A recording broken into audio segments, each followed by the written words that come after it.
The following is a presentation of Spring Hill Sports Live.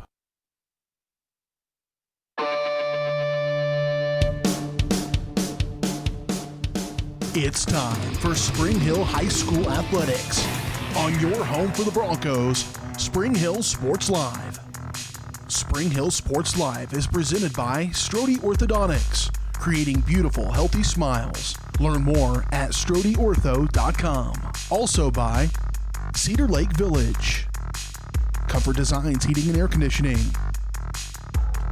Elliott Group, Hers Incorporated, J&T Auto Service, Libby Clark at Allstate Insurance, Perfect Detail Salon, Price Chopper, Farm Bureau Financial Services Michael Grant Agency, Scott Electric, Prime Accounting Solutions, Spring Hill Chamber of Commerce, Seats Incorporated,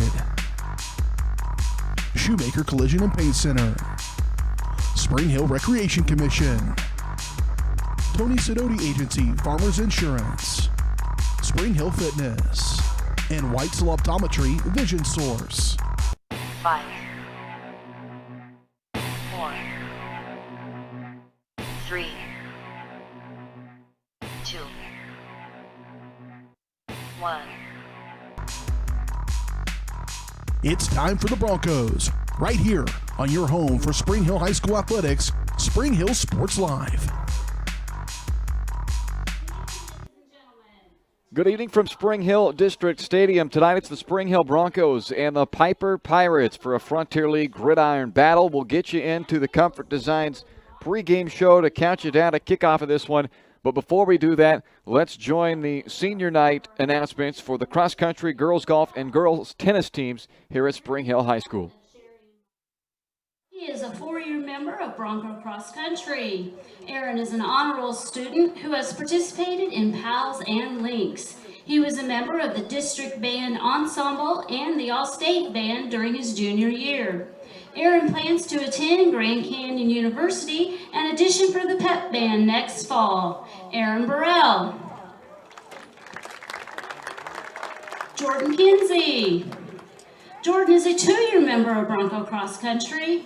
An honor roll student, he has also been involved in Links, FCA, and is a member of the National Honor Society. After graduation, Jordan plans to attend Kansas State University to study chemical engineering. Jordan's parents, Michelle and Ann Kinsey, are with him tonight. Jordan Kinsey.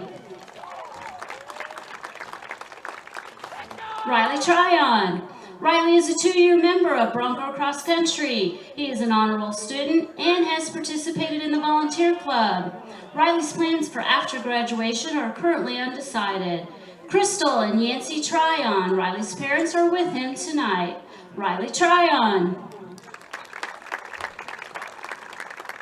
Tommy O'Leary. Tommy is a 3-year member of Bronco Cross Country. He is an honor roll student and has participated in FFA and track. After graduation, Tommy would like to work towards becoming an air traffic controller. Tommy is the son of Lori and Brian O'Leary. Tommy O'Leary. Aiden Torres. This is Aiden's first year as a member of the Bronco Cross Country team. He is an honor roll student, a member of the National Honor Society, participates in Links and Skills USA. After graduation, Aiden plans to attend Kansas State University, where he will major in civil engineering. Aiden's parents, Melissa and Domingo Torres, are with him tonight. Aiden Torres. Ladies and gentlemen, these are our cross-country seniors. Congratulations, guys.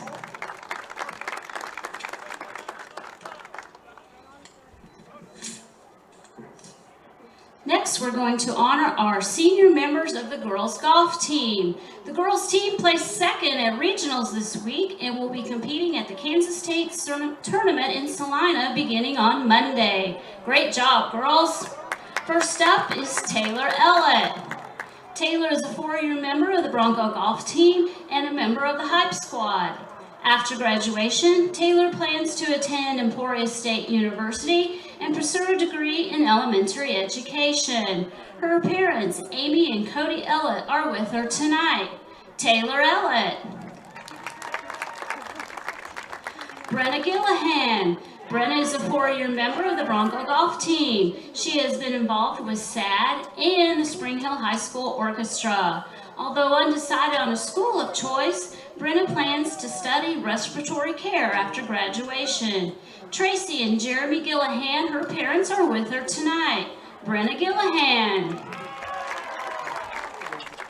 Lauren Hess. Lauren is a 4-year member of the Bronco golf team and an honor roll student.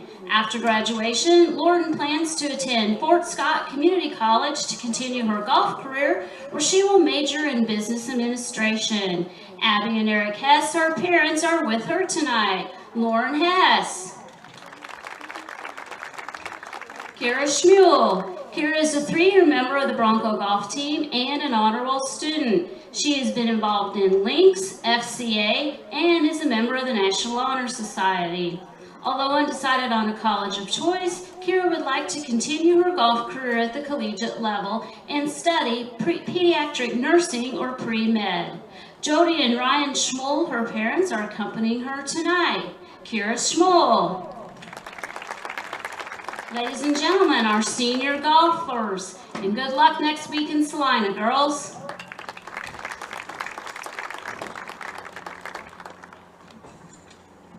Next up are the senior tennis athletes. Sierra Arnold. Sierra is the daughter of Chandra and Ken Arnold. She is a 4-year member of the Bronco tennis team, an honor roll student, and participates in FFA.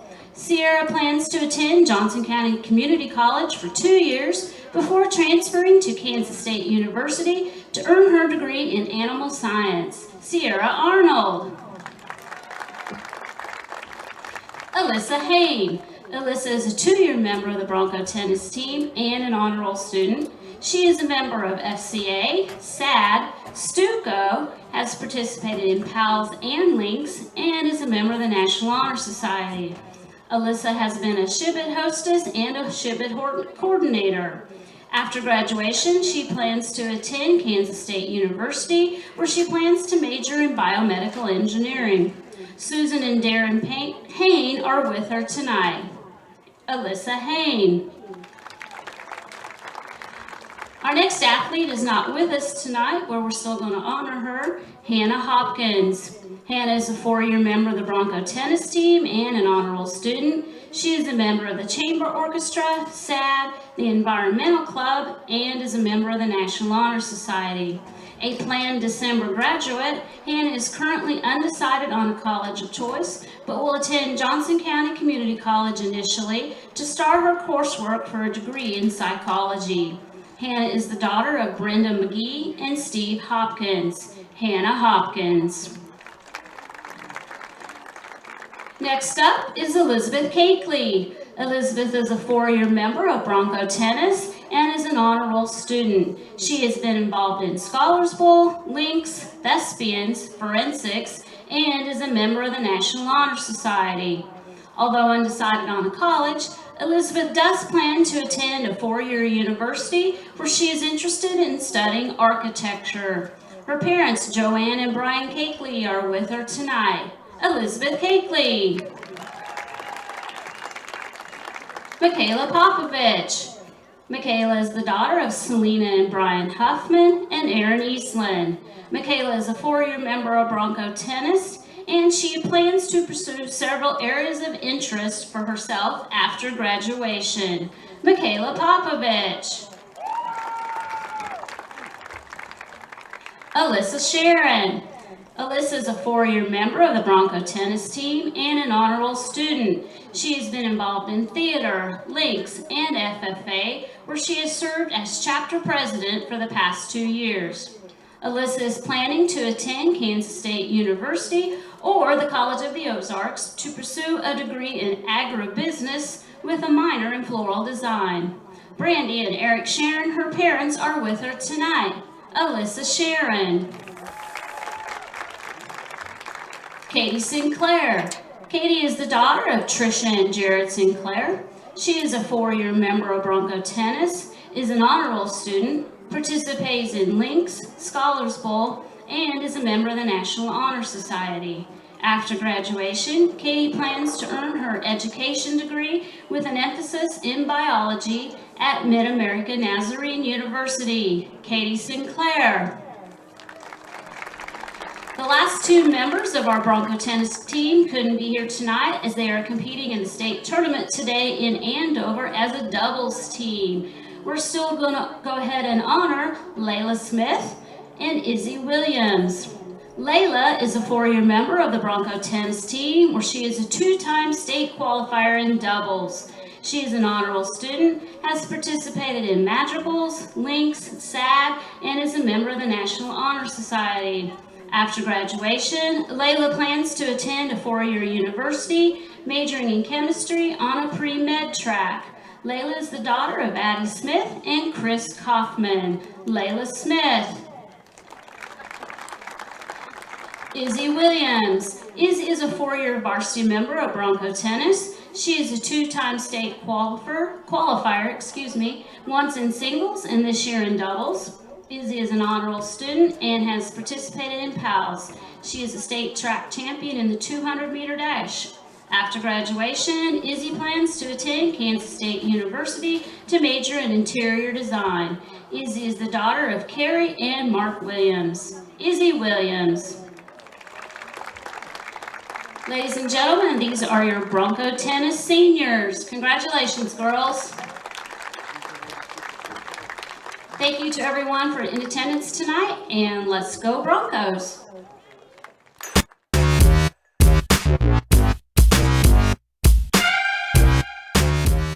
Are you looking for a trusted heating or air conditioning contractor in the Spring Hill area? Look no further than Comfort Designs. Comfort Designs Heating and Air Conditioning has 100% NATE certified technicians who are friendly, knowledgeable, and ready to help. They'll care for your home and complete the job with speed and precision. Locally owned and operated for more than 20 years, Comfort Designs, Spring Hill's heating and air conditioning company. See all they have to offer at comfortdesigns.net or schedule your appointment at 913-592-4453. Strode Orthodontics is creating beautiful, healthy smiles. Dr. Claire Strode and her staff have decades of combined experience, offering clear and metal Damon Smile braces and Invisalign clear aligners for teens and adults. Dr. Strode tailors your treatment to meet your specific needs with 3 convenient locations in Olathe, Overland Park, and Spring Hill. Strode Orthodontics is ready to give you the beautiful smile you've always wanted. Call for your free no-obligation consultation, 913-491-3400, or visit StrodeOrtho.com.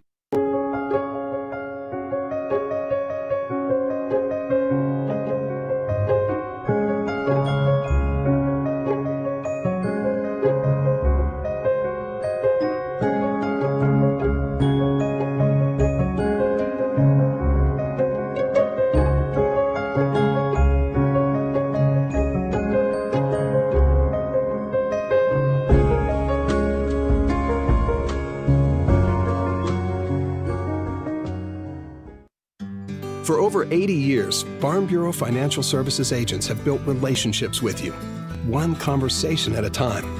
And we're as committed as ever to providing you with that level of service. As part of your community, we're here for you, answering insurance questions and helping make sure your financial goals are on track. Contact Farm Bureau Financial Agent Michael Grand anytime or learn more at michaelgrand.com. Farm Bureau Financial Services. It's your future. Let's protect it.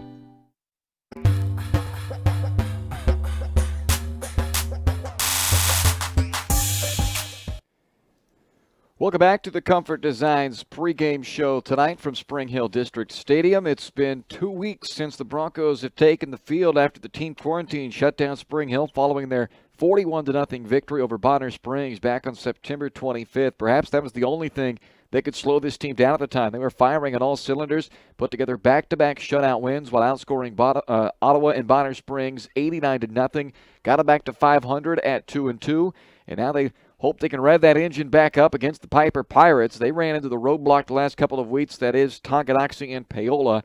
That's dropped Piper to 3-3 now after they started the year 3-1. So both these teams at 500. Both these teams gave us a classic ball game a year ago, a 1-point road victory for Spring Hill. In fact, the last two matchups have been decided by a combined 3 points. We're fully expecting another great one tonight between these two teams. We take a look now inside the matchup. It's brought to you by Spring Hill Fitness, your local community gym. Spring Hill Fitness is dedicated to making a friendly, clean, judgment-free environment, open 24/7. Check them out on Facebook or call 913-686-2027. The Pirates, big team up front. They've got some size on that offensive line, and we'll see if the Broncos can use their defensive speed up front to combat that size up front. They will play multiple quarterbacks. Corey Macon and Logan Laddish, we'll get to see them both. Macon, a senior, Laddish is sophomore. The one thing about it is they don't use the quarterback run, though, as much as what the Broncos have been facing here through their 4 games so far this season. So that not really a big part anyway, of this Piper offensive attack, but they will take some deep shots. Very athletic at the wide receiver position, and they can hit the big play if you give them a chance. Isaiah Kopich, Malachi Kennan, Camaro Scott, all guys, they're going to look to stretch the field for the Piper offense. So Spring Hill going to try to make sure they don't give up any of those big plays. One of the things we'll have an eye on tonight for Spring Hill certainly is number 9, Evan Letillier makes his season debut tonight. He was expected to be the starting quarterback this season for the Broncos, but a knee injury on the day before the season opener has cost him 4 ball games. The last 2 weeks, obviously, the Broncos didn't play. A couple of extra weeks of healing for Evan, and he is back tonight. He will start at quarterback tonight for the Broncos. Fletcher Pankey has done an outstanding job for them as their starting quarterback to this point, but Letillier will get the call tonight. So that's certainly something to keep our eyes on for the Broncos. Their defense, 9-quarter shutout streak going for Spring Hill, so that's another thing to keep an eye on tonight. More of the pregame show coming up here. You're watching the Comfort Designs pregame show brought to you by Comfort Designs Heating and Air Conditioning, locally owned and operated for more than 20 years. Comfort Designs is Spring Hill's heating and air conditioning company. Learn more at comfortdesigns.net or call 913-592-4453. We'll chat with the head coach of the Broncos, Jason Feeback, next here on the Comfort Designs pregame show.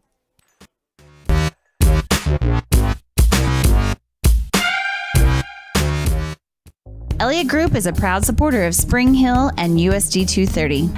At Elliott Group, we work, live, and shop in your local communities. Serving Miami and Johnson counties for more than 45 years, Elliott Group understands your needs. As an independent insurance agency, Elliott Group works with numerous carriers to find the coverage that best fits your needs. In Spring Hill, call 913-592-5552 or visit ElliottInsuranceGroup.com. What if grass wasn't just for mowing? What if all the games weren't on TV? What if you saw the grandkids on more than just holidays? What if you got out of the house more often, maybe for good? Cedar Lake Village Senior Living. Life is how you live, not just where. To learn more, call 888-508-2022. Prime Accounting Solutions in Spring Hill is here to help you and your business grow. From accounting services to tax planning, Prime Accounting is here to help you meet your goals and achieve your dreams. The accountants at Prime Accounting Solutions stay up to date on the latest news and information, ensuring the best options, services, and returns for you. Give Prime Accounting Solutions a call at 913-592-2050. Visit them at 408 North Webster in Spring Hill or go online to primeaccounting.net. Hers Incorporated in Spring Hill is your local Bobcat mower dealer. Bobcat mowers combine heavy gauge steel with advanced engineering to give you the best cut every time. Simple controls and design make maintenance and service quick and easy. And when you get your Bobcat at Hers, they can complete all service and repairs covered by your warranty. Bobcat mowers are affordable, giving you a commercial grade machine at a residential price. To learn more, come and visit us at hersinc.net. Call Hers at 913-247-3530. Welcome back to the Comfort Designs pregame show. We're joined by Spring Hill head coach Jason Feeback. And, Coach, I feel like it's a brand new season or something. I haven't talked to you for so long. It certainly wasn't a 2-week break that anybody was hoping for, but how's the team doing? I imagine you guys are anxious to get back under the Friday night lights. I'll tell you, our guys are chomping at the bit to be back, and they've been really good coming back and getting back in the swing of things. It's been awesome. We're fired up to get going again. It got a great amount of seniors, great kids. They've put a lot into this season, and we're fighting and scratching and clawing and trying to give them all the games we can. So a lot of challenges this year for every program, and we're just thankful for the opportunities we get. What kinds of things were you able to do, or I guess maybe even allowed to do during the brief shutdown there? We kept a lot of our guys that had to go in the queue. We had them online. We were doing either they would do online workouts with our coaches, or they were going out and doing sprints or whatever, and all of it's on their own. And it was like basically extended learning of the school day, being on your computer. Watched film with them, and just kept encouraging them there. We had some guys that weren't going into quarantine, so we were able to practice with those guys, and you just do what you can with what you got, and just keep working while you wait. Odd times, man. Odd times indeed. Well, for sure.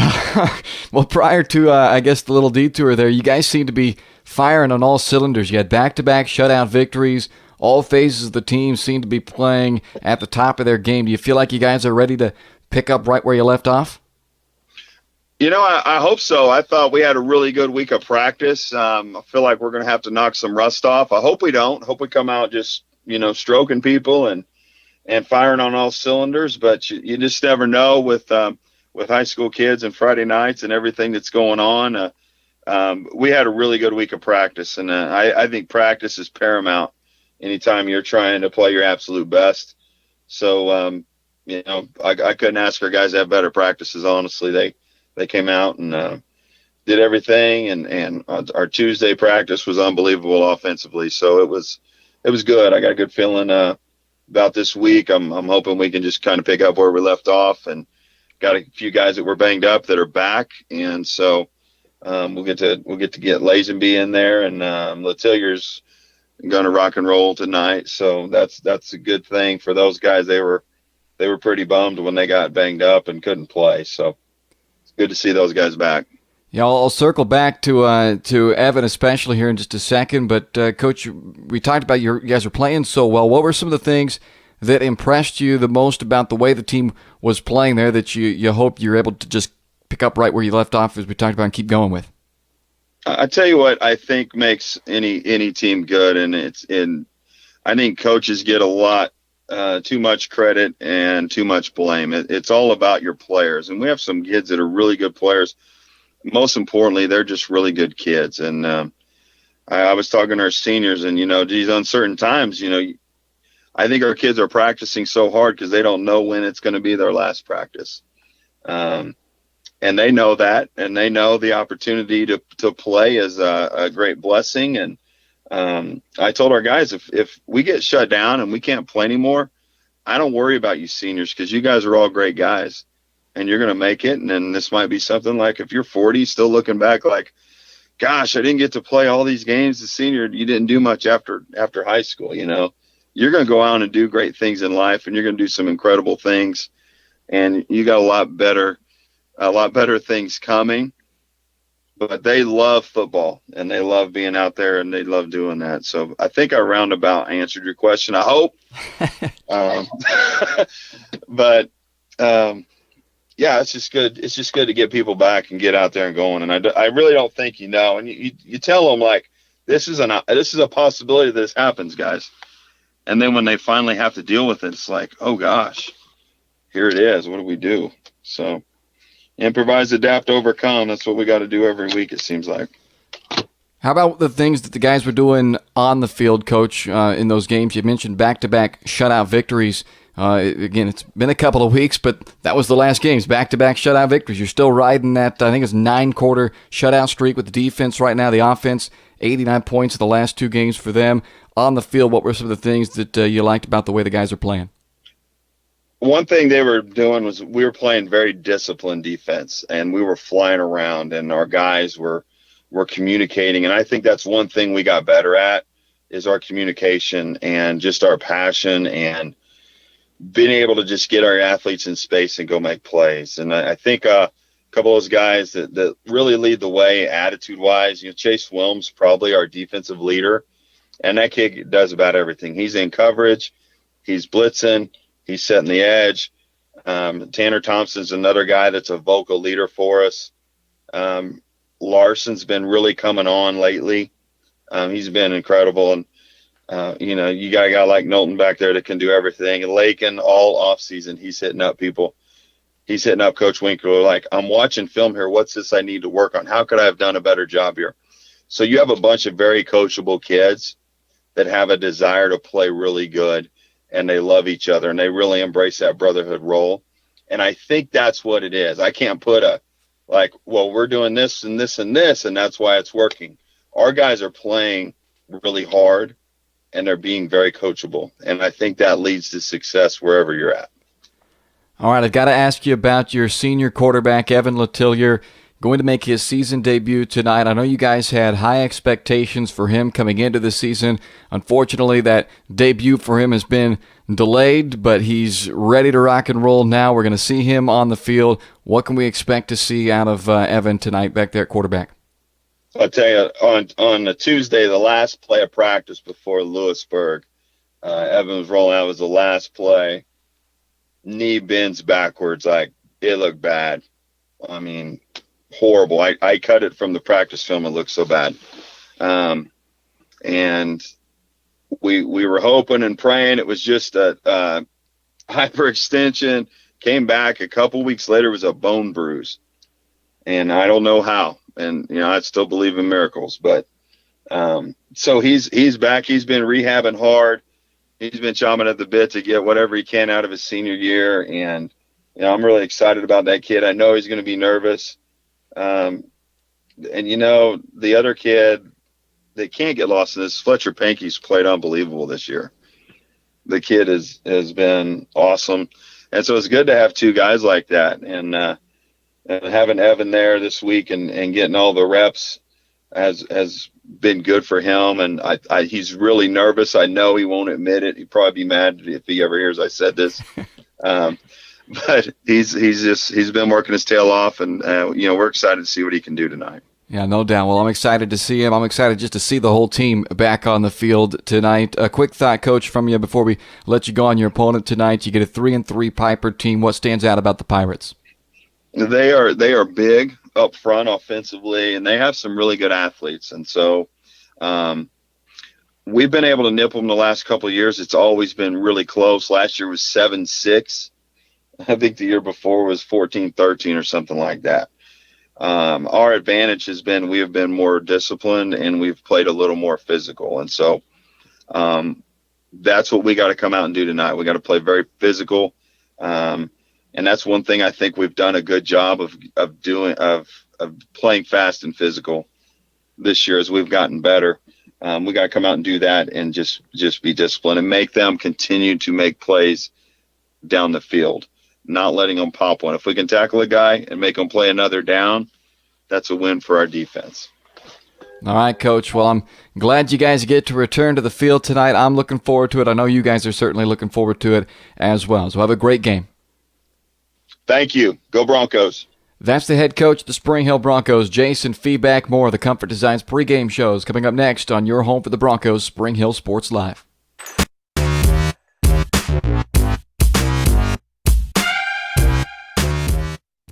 Marine, aviation, a great collision on the field? Awesome. An awesome collision on the road? Not so great. If that bad play does come your way, take your car to Shoemaker Collision and Paint Center. As Kansas City's premier auto collision repair center, they work on all makes and models, even RV, marine, aviation, motorcycles, and more. Shoemaker Collision offers free estimates and loaners, plus they will work with all insurance companies. Get your ride back in the game. Learn more at shoemakercollision.com or call 913-592-0095. or call. Your trusted Farmers Insurance agent is Anthony Sidoti. Experienced, local, and veteran-owned. Licensed in both Kansas and Missouri, Anthony will customize the right plan for you. His straightforward and personalized approach will help you better understand your coverage options. Stop on by at 159th and Merlin, right up the street in South Olathe, or call 913-270-5400. The Anthony Sidoti Agency. Farmers Insurance, proudly serving Spring Hill and cheering on the Broncos. We are farmers. Bum, bum, bum, bum, bum, bum.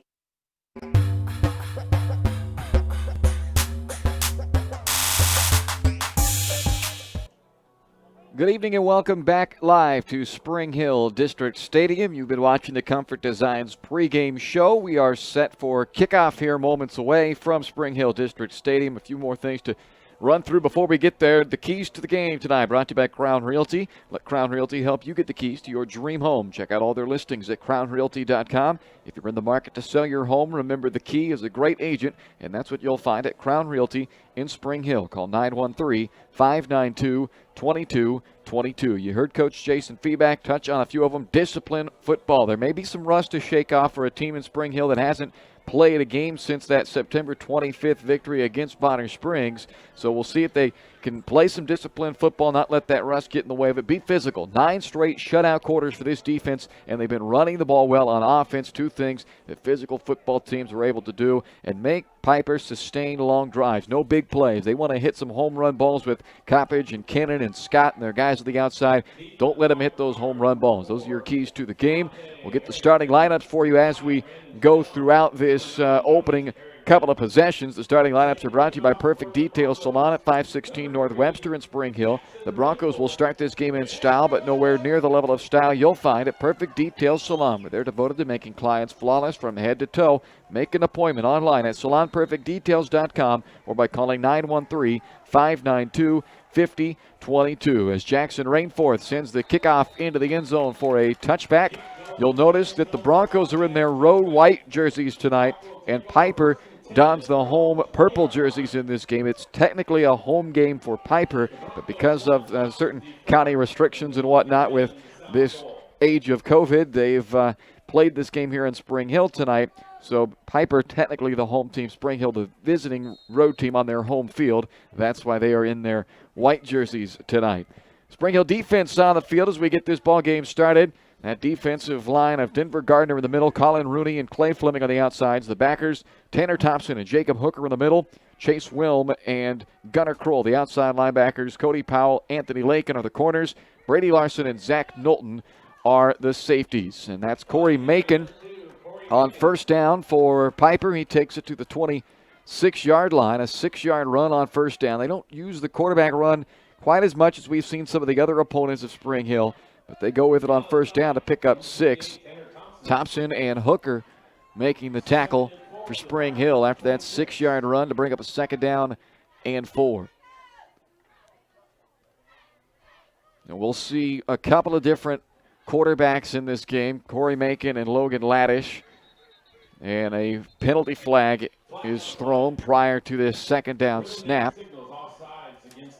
And it's an offside penalty against Spring Hill. So we talked about playing some disciplined football tonight, and second play of the game, the defense is called for an offside penalty. And that will make it second down, or rather make it a first down on a 2nd and 4. It moves the chains to make it first down and 10 at the 31-yard line for the Piper Pirates. Corey Macon, the quarterback. Darius McNeil, he's the running back behind Macon out of the pistol.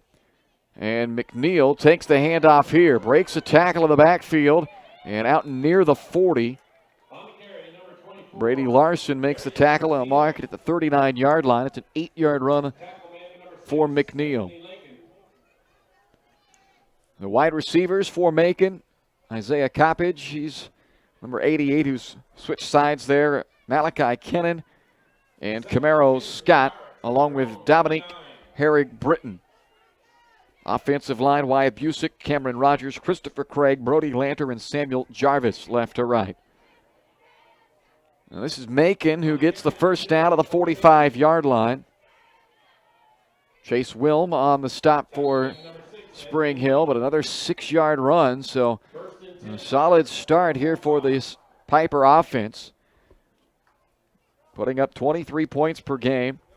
A season high of 55 against Ottawa back on opening night. Twice they've been held to 7 or fewer. Their 3 losses have all come to ranked teams: Lansing, Tonganoxie, and Paola. The 3 unranked teams they faced, they have defeated this year. McNeil able to break off a couple of tackles in the backfield again and has a first down into Spring Hill territory at the 44-yard line before Hooker and Larson can make the stop. So a couple of nice runs by McNeil that he's been able to break tackles in doing so. He gets 10 on that carry, and it puts Piper in a first down and 10 in plus territory on their opening drive. Well, perhaps a little layoff for the Broncos. We've seen 1 penalty, and we've seen some missed tackles from this Bronco defense. Perhaps that's part of the reason, as Macon goes straight QB run on this first down and 10, and Macon is down to close to another first down. Gunnar Kroll on the stop after 9 yards by Macon, who takes it to the 35 to bring up a second down and 1.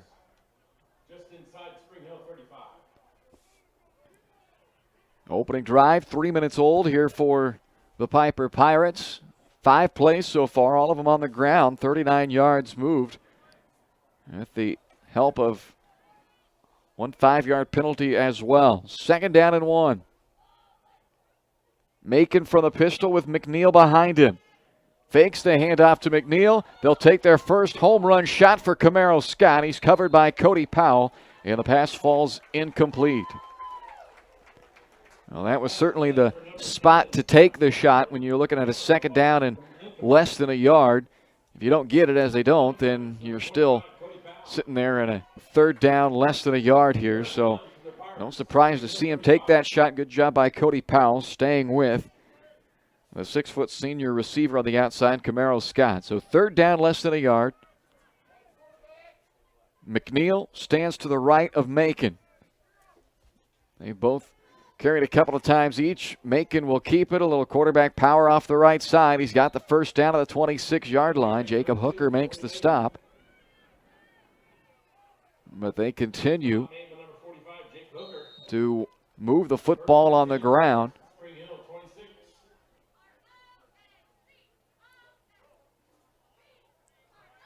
Well, first down and 10 as they continue to work deep into Bronco territory now.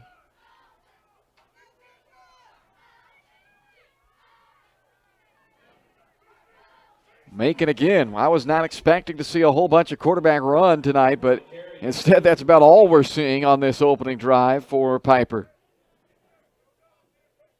A short gain before Clay Fleming makes the tackle, or shorter gain anyway. Still got 3 out of it. That's the shortest play they've run so far right there, other than the incomplete pass. But they've gone 7 plays on the ground and 1 through the air. And it's a 2nd and 7 for the Bronco 23-yard line. Fakes to McNeil. Flips it out into the flat for Herring Britton. Makes one man miss, and down inside the 15-yard line. Hooker runs him down to the 14. It's a 9-yard completion to Herring Britton.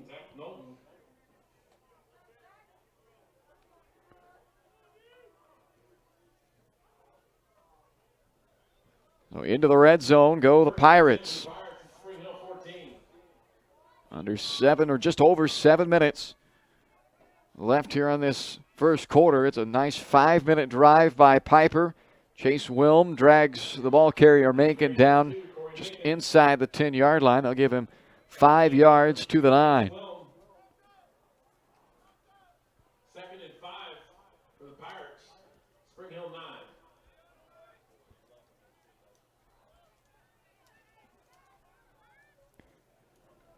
Macon will keep again. Driven down around the 6. Again, it's Chase Wilm on the stop. Tackled again by number 33, Chase Wilm. So there are 3 yards there for Macon. A busy drive for their quarterback, Corey Macon. 7 carries, 41 yards. Spring Hill 6-yard line. Anthony Ferguson has come into the backfield, 26. We'll see him and Darius McNeil. McNeil has carried it twice for 18 yards on this drive. Now Ferguson is in on a 3rd down and 2 from the 6-yard line. Halfway through the opening quarter, long opening drive from the Piper Pirates. Macon once again reaches forward. Tanner Thompson had a hold of him, and this will be very close. They're going to mark it right where they need it at the 4-yard line. So this is going to be a matter of, is that stick just in front or just behind the 4? And it's just short. So 4th down and 1. Less than a yard needed here on 4th down. This is the 13th play of this opening drive for Piper. And Spring Hill trying to put together the goal line stand. From the 4, Macon keeps himself. Got hit by Thompson in the backfield, but he's able to push forward and get the 1st down. Tanner Thompson contacted the quarterback Macon in the backfield, but unable to get the stop. Cannot keep him from gaining that half yard he needed, and it's 1st down and goal at the 2. A 14th play of the opening drive coming up. They've kept it on the ground for 11 of their 13 plays. And now they stand 2 yards away from an opening drive score that's already drained 7 minutes off this first quarter clock. Ferguson remains in as the running back. And Ferguson gets it. Anthony Ferguson nearly lost the football, and Broncos trying to strip it out of there. Brady Larson, with some help from the whole rest of that defense, makes the stop for no gain. It'll bring up 2nd down and goal now at the 2-yard line. Piper comes into play tonight, 3-3, coming off back-to-back losses against Tonganoxie and Paola, the number 3 and number 2 ranked teams respectively in the 4A polls. Their only other loss to 4A number 5 Lansing. 2nd down and goal at the 2. Macon, quarterback keep, quarterback touchdown. 2-yard run for Corey Macon caps off a nearly 8-minute opening drive for the Piper Pirates. An impressive opening drive for Piper. 15 plays. They go 75 yards, got 5 from a penalty as well, and end up in the end zone. A little swinging gate look here for the extra point, and they will shift and go ahead and attempt the kick. Zane Busick is the kicker. The holder is Logan Laddish. Good snap, hold is down, and Busick's kick is good. So it's a 7-minute, 58-second opening drive by the Piper Pirates that ends with a touchdown. They lead Spring Hill 7-0 with 4:02 left in the first on Spring Hill Sports Live.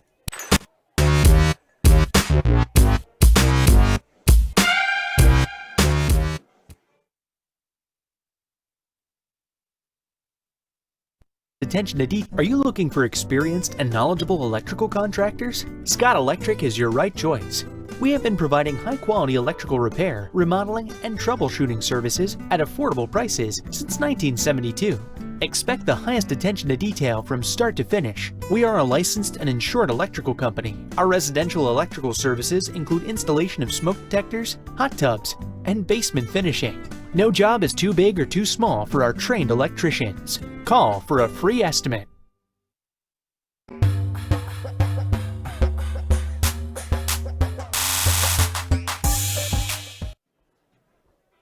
Welcome back inside Spring Hill District Stadium. The scoreboard still reads 6-0. They signaled good on that extra point kick, but have not had the scoreboard give them that extra point to this time. So that's why our scorebug, which duplicates the actual scoreboard, says 6-0 still. But I believe, from my estimation, it should say 7-0. But regardless, here we go with 4:02 left in the opening quarter. That was a nearly 8-minute opening drive by the Pirates. And then the kickoff goes out of bounds here. Busick's kick will set up Spring Hill with nice field position. 15-play opening drive. Went 75 yards with a 5-yard penalty helping out as well. 13 on the ground, 2 through the air. Plays-wise, 66 yards on the ground, just 9 yards through the air, and End up with a 2-yard touchdown run by Corey Macon. And then the extra point we thought, which was made, but perhaps our eyes deceived us. But regardless, it's a touchdown lead for the Piper Pirates. So Spring Hill's offense takes the field. And for the first time this year, we see senior quarterback Evan Letillier. He'll call the signals and take the snap. Hands off to Draven Pipkin. No, he kept it himself. So Letillier wasting no time to get himself right into the mix. And he carries for 9 yards on first down. So Letillier suffered that knee injury the day before the season was supposed to start at Lewisburg. And it has cost him 4 games here in his senior season. At the time, they thought it was going to cost him his full senior season. But he's back tonight making his season debut, and he gets 9 on a first down run. So it's 2nd down and 1. He's joined by Pipkin in the backfield. The guys will be throwing the ball to Carter Mead. That's who goes in motion here, and he fakes it to Mead. Letillier keeps it himself and has a first down. So 2 plays, 2 quarterback keeps for Letillier. Tackle made by Wyatt Busick. As Letillier takes that one out to the 48-yard line, a 4-yard run there. So Mead and Cameron Crotchet and their leading receiver, number 13, is Zach Knowlton. Colin Rooney, the tight end. And now we see Matthew Skoma come in as a fullback as well in front of Pipkin. Knowlton is in the slot left. They'll find lots of different ways to get him the football. It's Knowlton who goes in motion. Fake once to him. Give it up to Pipkin. He takes it just across midfield, thrown back at the end by Ethan Walker. They're going to mark it at the 48-yard line, so it's a 4-yard run for Pipkin, who's been really running the football well. Draven Pipkin comes into this game, their leading rusher on the year, 41 carries for 302 yards and 6 touchdowns. Coming off a big game, albeit 2 weeks ago, against Bonner Springs. 17 carries, 131 yards, and a touchdown. I guess 3 weeks ago, actually. Missed the last 2 weeks. So it's been a while, but that was the last game they played. It was a good one, and Pipkin will handle it again here. Breaking tackle, showing that strong running form. Pipkin going to be maybe just short of a first. Brandon Snell makes the stop for Piper, and they do mark it just shy. Oh, no, they do. They give him the first down. So move the chains on that 6-yard run by Pipkin. Takes it to the 42-yard line. First down and 10, Spring Hill. The offensive line, they were playing their best football prior to the 2-week shutdown. Denver Gardner's the left tackle. Clay Fleming, left guard. Carson Steer, the center. Tanner Thompson at right guard. And Aiden Palmer is the right tackle. And that unit has been very good this year for Spring Hill. First down and 10 at the 42-yard line. Pipkin again right up the middle. Trying to push that pile towards the sticks again, all the way down to the 34-yard line. Terrence Richardson makes the stop, but not before another 8 yards from Pipkin.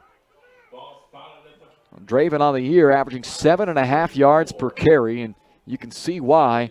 He does not go down easy. Keeps those strong legs churning and picks up a lot of yards after contact. He'll come out for this play, and they'll move Zach Knowlton into the backfield. You saw Austin Rivers come running onto the field as well, number 21. So Knowlton now playing back at tailback, and Letillier trying to hit him on a little wheel route down the sideline. He's got it, lost his footing inside the 10-yard line. The pass was just slightly out in front of Knowlton, so he had to extend himself to make the catch. They pick up 26 yards, and if Knowlton was able to keep his footing, he would have walked in for a touchdown, but they'll take the 26-yard connection to Knowlton, and it sets him up with a first down and goal at the 8-yard line with a half-minute left to play in this first quarter. Great answering drive here by Spring Hill. They haven't needed nearly the amount of plays that it took Piper to traverse the length of the field, but the Broncos have got themselves right down there in scoring position at the 8-yard line. First down and goal. Pipkin has come back into the backfield. He gets the carry, trying to spin off a tackle at the 5-yard line. Can't get free of the grasp of Richardson, or check that, Khalil Kennedy on the tackle. It's a 3-yard run for Draven Pipkin. It'll be second down and goal at the 5. And that's the end of the first quarter. with Piper on top of Spring Hill 6-0, but the Broncos threatening from the 5-yard line when we come back.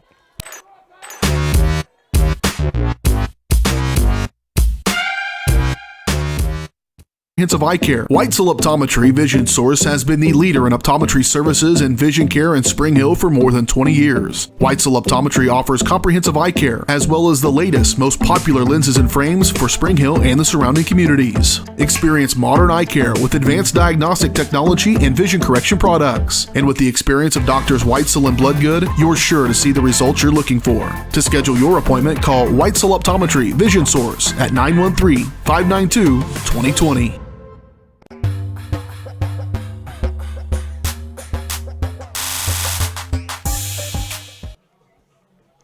The scoreboard now you see does reflect the extra point that was made by Piper after their touchdown. So it read 6-0 through the whole first quarter. I'm not sure why, but we weren't wrong, Caden. Our eyes didn't deceive us that they did make that extra point. So 7-0 is the score. I had already decided, all right, I called it 6-0 at the end of the quarter because it went that long. I assumed, well, I guess I was wrong, but we were not. It is 7-0 Piper, but Spring Hill just 4 yards away from changing that, or 5 yards away from perhaps finding the answer. This is the opening drive of the game for Spring Hill, as Piper held it for 8 minutes nearly on their opening drive. 7 minutes and 58 seconds they had the football. So Spring Hill now on the answering drive. Letillier picking his way through that front, and he is down about the 3-yard line. Looked like he had some space. I thought he was going to get through there, but Ethan Walker and Lance Bassett make the tackle just short of that goal line. They're going to mark it at the 4-yard line, actually. So it brings up 3rd down and goal. Broncos on the year converting 3rd downs at a 44% clip, so not too bad there. Let's see if they can get 4 here. I'd imagine it's 4-down territory for the Broncos this close to the goal line, trying to answer that opening drive touchdown by Piper. Pipkin, the running back. You've got Carter Mead, or make that Matthew Skoma set up as the H-back. They run that direction. Draven Pipkin down to the 2-yard line. Richardson and Kennedy on the tackle. Tackle made by number 45, Lance Bassett. Lance Bassett in on the stop as well. And so now it's 4th down, and we're going to get a chance to see if indeed, and it is 4-down territory for the Broncos. They're going to go for it on 4th down and goal at the 2. We saw Piper convert a 4th down in less than a yard down here inside the 10. It set up their touchdown, and now the Broncos need 2 yards on 4th down and goal. Letillier from the shotgun. Pipkin stands to his right. Letillier trying to power in off the right side, and welcome back Evan Letillier. Opening drive of the season for Evan, and he caps it off with a 2-yard touchdown run as the Broncos are now an extra point away from tying the game up. A 10-play opening drive for Spring Hill to answer the 15-play opening drive by Piper. Both teams get in the end zone, and now John Mitchell will try to keep this ball game even.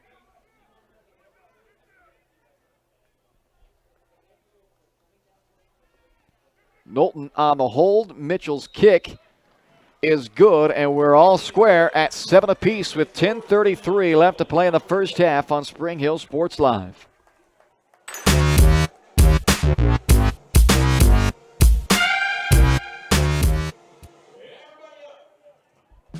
The industry's most advanced equipment and training, state-of-the-art diagnostic tools, and the small-town friendly service you expect. That's J&T Auto Service in Spring Hill. Eliminate the veil of uncertainty with J&T Auto's digital diagnostic process. This unique service ensures transparency, clear communication, and documentation, allowing for a quick and complete repair. To learn more or to schedule an appointment, call 913-592-6424. You can also visit jtautoinc.com.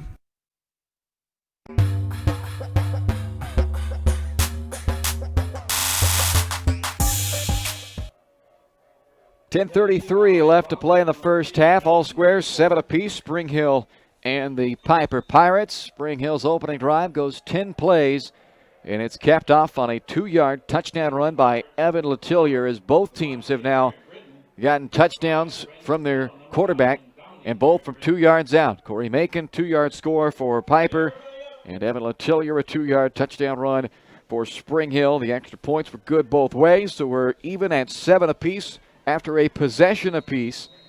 And even 10:33 left of the second quarter. It's still just been one possession both ways after both teams had opening drives that were double-digit plays. 10 plays, 65 yards for Spring Hill. 15 plays, 75 yards for Piper. Kick fielded at the 11-yard line. Brandon Snell with a whole head of steam coming right up between the hashes. Runs into Brady Larson, who makes the tackle at around the 38-yard line. But a nice return by Snell. And they'll mark it at the 38-yard line. So 10:28 left in the half. That's where things will start for the Piper Pirates on their second possession of the ball game. They were impressive on their opening drive. Corey Macon did the majority of the work. 10 carries for 48 yards, including the touchdown. And now Logan Laddish, the other quarterback. We talked about you're going to see multiple quarterbacks for them. Macon was as good as you could be on the first drive, but now Logan Laddish, the sophomore, is in to start this series. And he hands off to Darius McNeil on first down, and he continues to make guys miss. A Houdini act in the backfield. McNeil does a lot of work for about 3 yards, but he avoided what was nearly about a 3-yard loss and turns it in to a positive. Thompson make that Nathan Jones, and Gunnar Kroll on the tackle. So after all of that, McNeil got 5. He ran for about 35 yards, going back and forth and spinning, and they're having a tough time taking McNeil down right now. He's been slippery.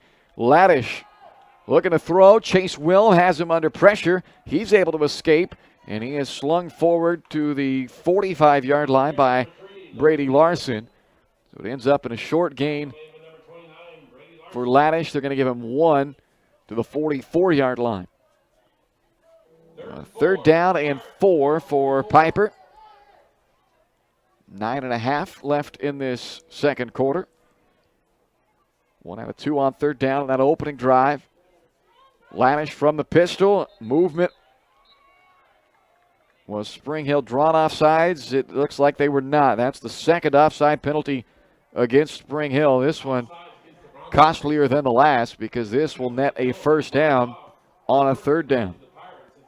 A 3rd down and 4 turns into a 1st down and 5 on the second penalty called against the Spring Hill defense.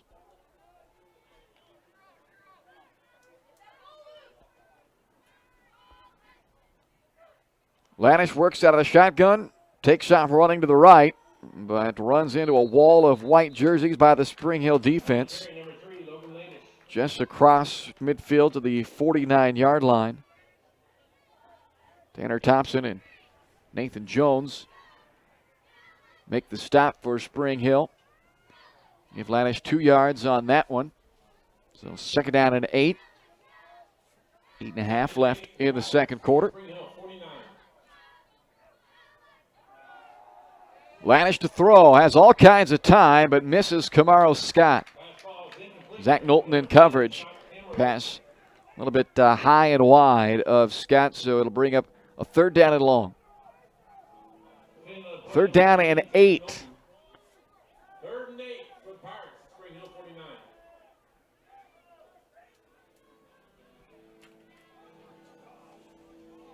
Broncos trying to get off the field here on this second defensive series of the game. Laddish on a roll out to the right. Trying to throw to the sticks, looking for Scott again. But this time throws low and wide of his target. And so they will bring the punt team out on a 4th down and 8. 8:22 left in the half, and the Broncos look set to get the football back with a chance to go down and take the lead as Logan Laddish will do the punting as well for Piper.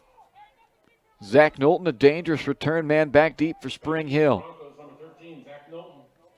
Laddish gets the end-over-end kickoff, angled it towards the Piper sideline, and they'll mark it at the 25-yard line. So a good second series for the Spring Hill defense after they were marched down the field by the Piper offense the first time the Pirates had it. Went 15 plays, 75 yards. 5 plays, just 8 yards on the second series for Piper, which ends in the punt. And now the Spring Hill offense will look to try to make it 2 scoring possessions in a row. They went down the field 10 plays, 65 yards the first time they had it. Evan Letillier capped it off with a 2-yard touchdown run.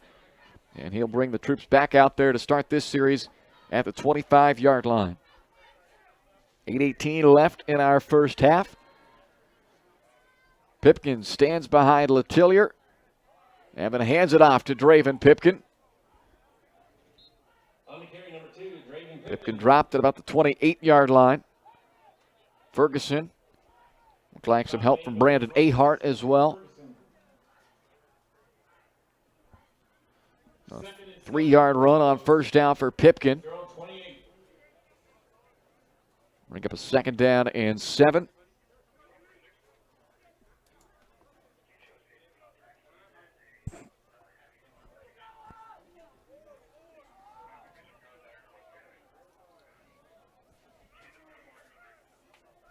Letillier sets up to throw, and Carter Mead snags it at the 34-yard line, a yard short. Devontae Herrig-Britton on the stop. A 6-yard completion, and they are just a yard shy of a first down. 3rd down and 1 at the 34. Only had to face 1 3rd down on their opening drive, and they failed to convert that one. But they were able to then convert on 4th and goal from the 2 to make it all for naught on the failed 3rd down. Here's a 3rd down and 1. Skoma goes in motion behind left tackle. They run it that way with Pipkin. He was hit short of the first down, trying to lean himself forward to get there, and he didn't get the first. No gain on the play for Pipkin.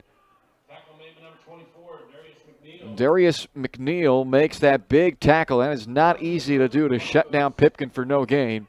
And on a decision, 4th down and 1 from their own 34. Jason Feeback will send the punting team onto the field. Cody Powell is back there to punt. Brandon Snell, the deep man for Piper. And Powell gets away a low spiraling kick. Takes a hop at the 37-yard line and will be put to rest by Carter Mead at the 32. So 3 and out for Spring Hill on their second possession. And both teams, after scoring touchdowns on their opening drive, have to punt on their second possession. So here comes the Piper offense again. Let's see if it's Corey Macon who will be back at the controls for Piper. He led that opening drive touchdown. Logan Laddish got the last possession, resulted in a punt. And it is Corey Macon who brings his team onto the field for series number 3. Macon was awfully impressive on that opening drive, carrying 10 times for 48 yards in the touchdown, which was a 2-yard score. And they'll start with a quarterback run for Macon on this possession. Big kid as he takes it to the 29-yard line. Or the 29-yard line, so a gain of 2 yards. Macon comes up a little bit gimpy. Tanner Thompson makes the tackle. Macon almost looked like maybe it was more of a shoulder that he was kind of trying to work out after that tackle.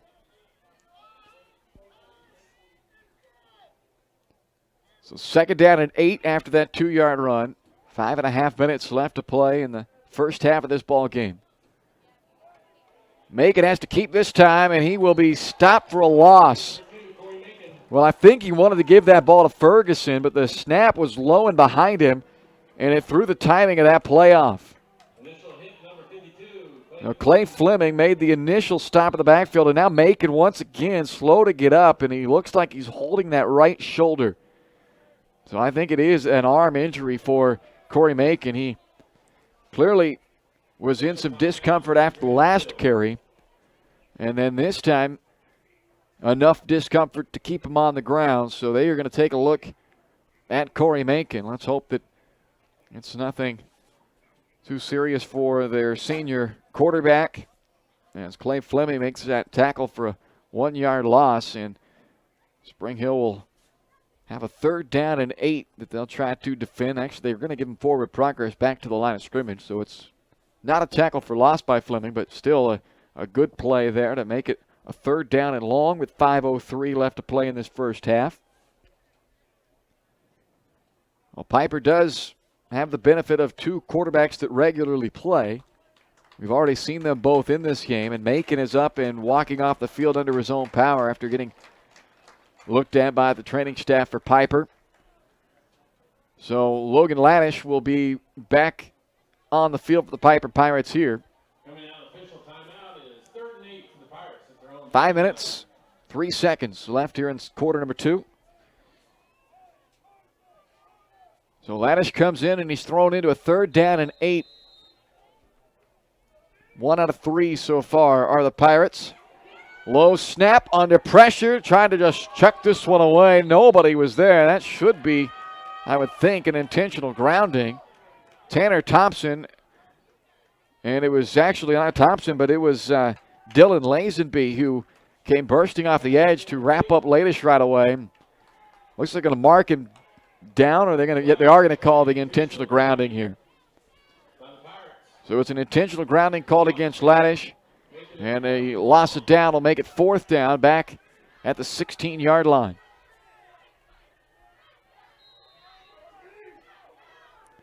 So Laddish will now stay on to do the punting again, as it is a 3-and-out for the Pirates.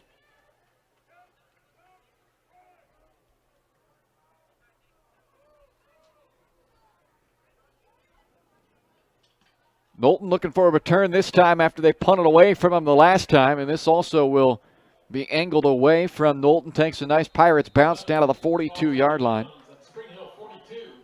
A 41-yard punt by Laddish with 4:44 left to play in the first half. The Pirates have been forced to punt now on back-to-back possessions, and it will give Spring Hill another chance to go down and take the lead. After a 15-play opening drive for Piper, they've run 8 plays since for 10 yards. Spring Hill, they had a nice opening drive, 65 yards scoring possession, but they went 3-and-out last time. Had a 3rd down and 1 that they were unable to convert. Punted on 4th down and 1, and now they'll start from about where they ended last time, here at the 42-yard line. Fake to Knowlton, the man out of the slot in motion, and now Pipkin gets it as he is upended just shy of midfield. Trying to go airborne over the defender, but Ethan Walker hit him on the hip and cuts him down after a 7-yard first down run by Pipkin. 2nd down and 3 coming up. Actually going to give him 6, it looks like. So call it 2nd down and 4. Evan Letillier making his first start of the season after missing the first 4 games. He was expected to be their starter coming into the year. Fletcher Pankey did an outstanding job while Letillier was healing up. Letillier now on the run. Lunges forward to midfield. McNeil makes the tackle after the 2-yard scramble by Letillier. So another 3rd down and short for the Broncos, but they are 0 for 2 on 3rd down so far. And they've both been short 3rd downs. A 3rd and 1 and a 3rd and 2. Or rather, a 3rd and 2 and a 3rd and 2. Both of them have been 2 yards that they've needed. And they have failed to get either of them, or a 1 and a 2. I don't know. It doesn't matter. Either way, they've been a couple of short 3rd downs, and here's another one. With 3.5 to go in the first half. This time Pipkin gets it right up the middle, and he's got the first down. So they move the chains here. Khalil Kennedy makes the tackle, but not before a 5-yard run by Pipkin. Well, 1st down and 10 in plus territory for the Broncos with 3 minutes and change left in this first half.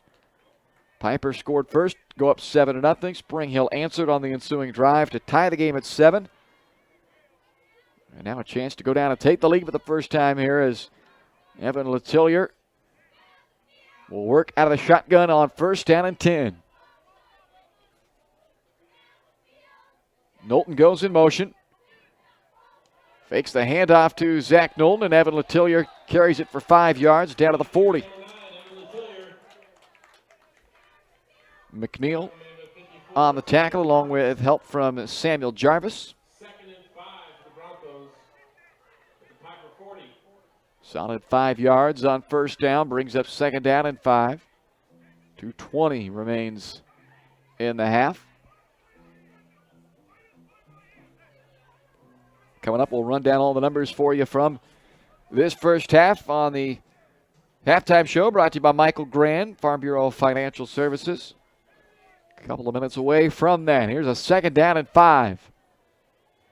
Pipkin forced to bounce it, still on his feet, but nowhere to go. He got away from the initial tackler, Brandon Ahart, but could not spring loose. And Khalil Kennedy eventually makes the tackle for a no gain by Pipkin, and it's third down and 5. Third and short 5, the Broncos, 5 or 40. Might be 4-down territory here for Spring Hill. At the 40, just inside of the 40 of Piper. Rooney and Meade go right, Crotchet and Knowlton go left. Pipkin stands to the left of Letillier. Evan looking to throw. Firing for Knowlton into double coverage and through the hands of the defender, Dominique Herrick Britton, and it falls incomplete. Thankfully, fell incomplete as it looked like that pass was better suited for Herrick Britton than anybody. So fourth down and 5. And the offense does remain on the field for Spring Hill. They have converted their only other fourth down try tonight on the year. They have converted 3 out of 10 fourth downs.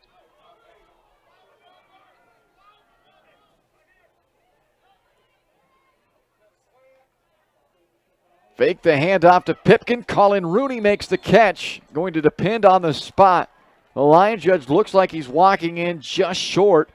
Colin Rooney makes his first catch of the year on a fourth down. They get 4, but they needed 5, and they'll turn it over on downs. So just short of converting that fourth down, but a turnover on downs after 7 plays there for Spring Hill. And it will go back over to Piper with 1:01 left in the half. Well, don't sleep yet on this Piper offense. They can hit the big play. They've got some weapons. Camaro Scott, he's wide right. Isaiah Coppage is the middle receiver of that trip set. And in the slot on the right side is Dominic Herrick Britton. And they'll run a reverse to Herrick Britton, trying to get him into some space. Chase Wilm did a good job setting the edge on this near side, and he eventually stands him up and limits that reverse to a short gain. Looks like they're going to mark it at about the 42 or 3 yard line. They'll give him 7, but that could have been much bigger. Clock still running. They opted to not use a timeout, interestingly, there. And they lose quite a bit of time. Now McNeil on the carry. And he is stopped by Thompson and Jones for no gain. And now they will use one of their 3 timeouts. Actually going to lose a yard on that play and move it. No, they kept it right there at the 43. So it's a no gain, and it will be a third down and 3 as the Pirates use the first of their 3 timeouts with 26 seconds left in the half. A little surprised they didn't use it after a first down. And they lost a good 20 seconds by not taking the timeout. Now, with just 26 seconds, they do have 2 timeouts, but now they're going to have to, you would think, look for a shot down the field. But with it being third down, if you fail on that, you give a chance to get the ball back to Spring Hill as well. So they might opt to go something a little shorter here just to try to move the chains. And at that point, you pretty much guarantee you're going to be the last ones to touch the football, barring a turnover or something. But a failure on this third down and 3 would give Spring Hill a chance still. So 1 out of 4 on third down. Lanish spreads it wide this time. He got 5 receivers. They will go short, and Coppage down to his knees to make the catch at the 49-yard line. Oh, no, they're going to tack on 15. Anthony Lakin came in and hit Coppage after he was clearly down. He caught the ball with his knees on the ground, and that means you're down in high school football. So they get 8 yards, which was enough to move the chains, and now they're going to get 15 more on top of that. Personal foul against the Broncos. And that is a killer penalty because that gives the big play they wanted without even having to take the big play, as it moves it all the way down to the 34-yard line now with 18 seconds. And it keeps the clock stopped. They're able to preserve their 2 timeouts. Lanish from the 34-yard line. Under some pressure, got away, throws to the sideline, and over the head of Scott, incomplete with 10 seconds left in the half. Pass ball is incomplete. 10 for number 10. Scott Camaro. Defending on play number 25. So now it's second down and 10 at the 34. Just 10 seconds remains. I'm not sure the leg of Zane Busick, how far they can kick it. I would venture to say with pretty good confidence they're outside of his range from here. But I don't know whether it's one of those things where if they get another 10 or 12 yards, does that give them a chance to bring Busick in? Or are we looking at a couple of shots to the end zone or one shorter one to set up a potential shot to the end zone? We'll find out here. They do have 2 timeouts, so the whole field open to them here on 2nd and 10. Lanish pumped once, then throws high, and it's picked off by the Broncos. Zach Knowlton, he's bringing it back the other way. Knowlton with 1 second left in the half, and the clock expires as he's tackled at the 41-yard line. Nearly able to catch a seam and get that one back the other way. But they'll take the turnover on the final play of the half. And through one half of football tonight in Spring Hill, we're all square. 7 apiece, Spring Hill and Piper. Coming up, it's the Michael Graham Farm Bureau Financial Services halftime show. You're watching Bronco football on Spring Hill Sports Live.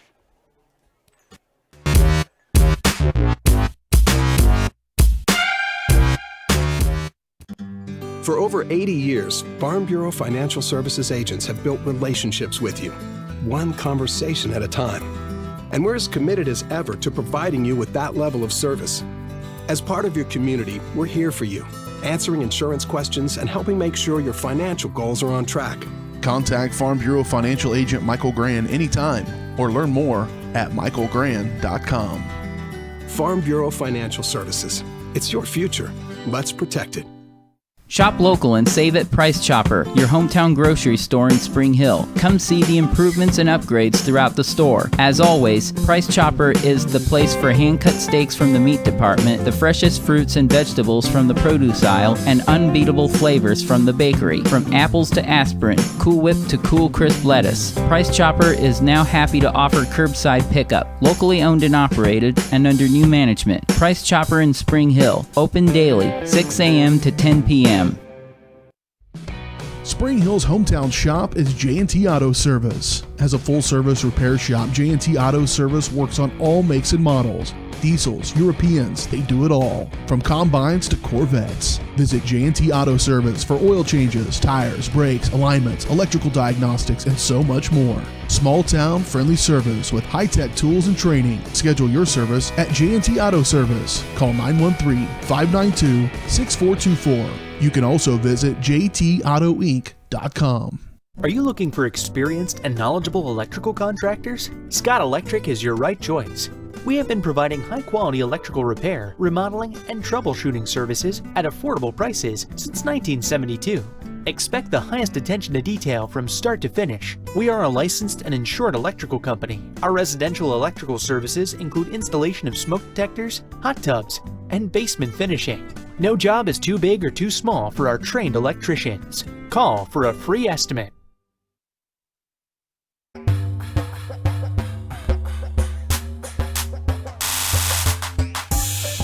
Welcome into the Michael Graham Farm Bureau Financial Services halftime show, brought to you by the Farm Bureau Financial Agency of Michael Graham. It is 7-7 here at the half. Michael's goal is to help you plan for the unexpected and protect your future, getting to know you and the things that are most important to you will help them customize the right plan for your needs. To learn more, visit them at 117 South Main in Spring Hill or call 913-592-2336. Both teams scored on their opening drive of the game, and neither team has scored since, as this has turned into another Piper Spring Hill game. Last two have been decided by a combined 3 points. Both Spring Hill wins, 24-22 and 18, 7-6 last year in 19. And here we are again, looking like we're headed down that same path as we're all tied at 7 apiece. For Piper, their opening drive went 15 plays, 75 yards, and was capped off by a 2-yard run by Corey Macon to give them a 7-0 lead on the Zane Busick extra point. Spring Hill got the ball after that. They went 10 plays, 65 yards, and Evan Letillier capped off that drive with a 2-yard score. John Mitchell added the game-tying extra point. And a minute and a half into the second quarter, we had just one possession each, and it was tied at 7. 25 plays run by the two teams combined on their two opening drives. Since then, we've had 23 plays run, so 2 fewer plays on the 5 possessions combined since than there were on the 2 opening drives for each team. So certainly both teams getting out to a good start, and then both defenses figuring it out after that. To Spring Hill, they had the ball in plus territory on their third possession before turning it over on downs after a 7-play, 22-yard drive. And Piper, right before the half, had it down there at the 34-yard line of Spring Hill. They went 5 plays, 15 yards. They got another 15 on a personal foul penalty against Spring Hill, but that possession was ended on the game's only turnover, an interception by Zach Knowlton. That's a look back at your Eye on the Game, brought to you by White Cell Optometry Vision Source. Keep an eye on your child's screen time. If they're experiencing eye strain or headaches, it might be a good time for an exam. Make an appointment with White Cell Optometry Vision Source by calling 913-592-2020 and be sure to ask about the 2020 rule. We'll take a look at some of the numbers for you. Take a look back at our keys to the game, see how the Broncos are faring there as well. We're tied up 7 apiece, Spring Hill and Piper, on Spring Hill Sports Live. This is the Michael Graham Farm Bureau Financial Halftime Show.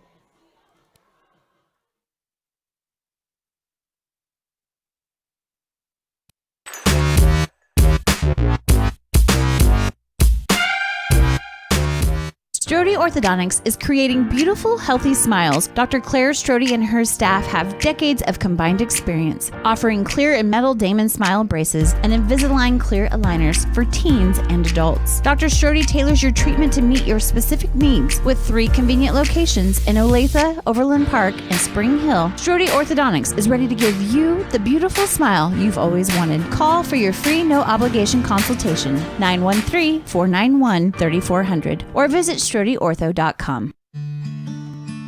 What if grass wasn't just for mowing? What if all the games weren't on TV? What if you saw the grandkids on more than just holidays? What if you got out of the house more often, maybe for good? Cedar Lake Village Senior Living. Life is how you live, not just where. To learn more, call 888-508-2022. Prime Accounting Solutions in Spring Hill is here to help you and your business grow. From accounting services to tax planning, Prime Accounting is here to help you meet your goals and achieve your dreams. The accountants at Prime Accounting Solutions stay up to date on the latest news and information, ensuring the best options, services, and returns for you. Give Prime Accounting Solutions a call at 913-592-2050. Visit them at 408 North Webster in Spring Hill or go online to primeaccounting.net. A great collision on the field? Awesome. An awesome collision on the road? Not so great. If that bad play does come your way, take your car to Shoemaker Collision and Paint Center.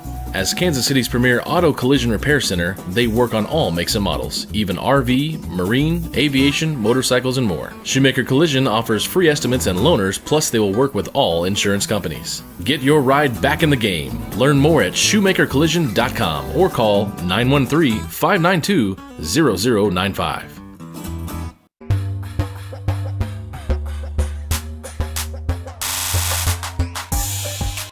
Welcome back to the Michael Graham Farm Bureau Financial Services Halftime Show. We're tied at 7 tonight between Spring Hill and Piper. Halfway through this one, a couple of opening possession touchdowns by each team. Nothing much since. Take a look back at the keys to the game for the Broncos. Disciplined football was one of our keys from coach feedback. And the Broncos have had a couple of lapses as far as penalties. They've had a couple of defensive offsides. They had a tough personal foul that netted 15 yards to Piper that gave him a chance there at the end of that first half to score. The good news is, though, the penalties haven't really been overly costly to this point. The two offside penalties gave one was made it a second down and short. The other gave a first down to Piper, but they didn't. The one that gave him a first down on a third down looked like it was a potentially big penalty. Didn't end up resulting in points, though, for Piper on that drive. So they've overcome those. So we'll give them a to be determined still on that one. Be physical was one of the keys for the Broncos in this game. I don't see anything to suggest they haven't been physical. The tackling has not been great on occasion, but I think part of that is because of Darius McNeil. He seems to be just one of those slippery running backs that's hard to get down. So I'm not going to say they haven't been physical at this point. I feel like there was maybe a little bit of that. We haven't played since September 25th rust that they had to shake off defensively, but they seem to have settled in there. So I'll give them a passing grade there, and then make Piper sustain long drives, no big plays. Well, they've done that.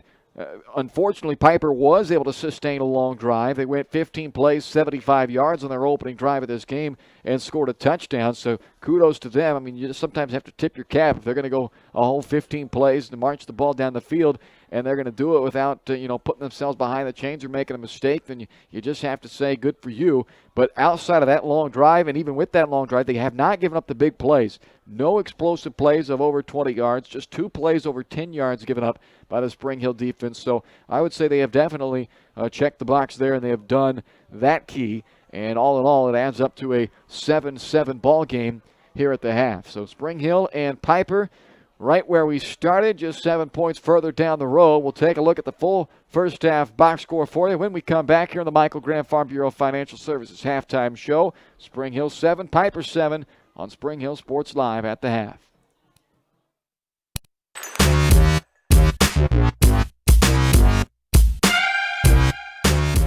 Are you looking for a trusted heating or air conditioning contractor in the Spring Hill area? Look no further than Comfort Designs. Comfort Designs Heating and Air Conditioning has 100% NATE certified technicians who are friendly, knowledgeable, and ready to help. They'll care for your home and complete the job with speed and precision. Locally owned and operated for more than 20 years, Comfort Designs, Spring Hill's heating and air conditioning company. See all they have to offer at comfortdesigns.net or schedule your appointment at 913-592-4453.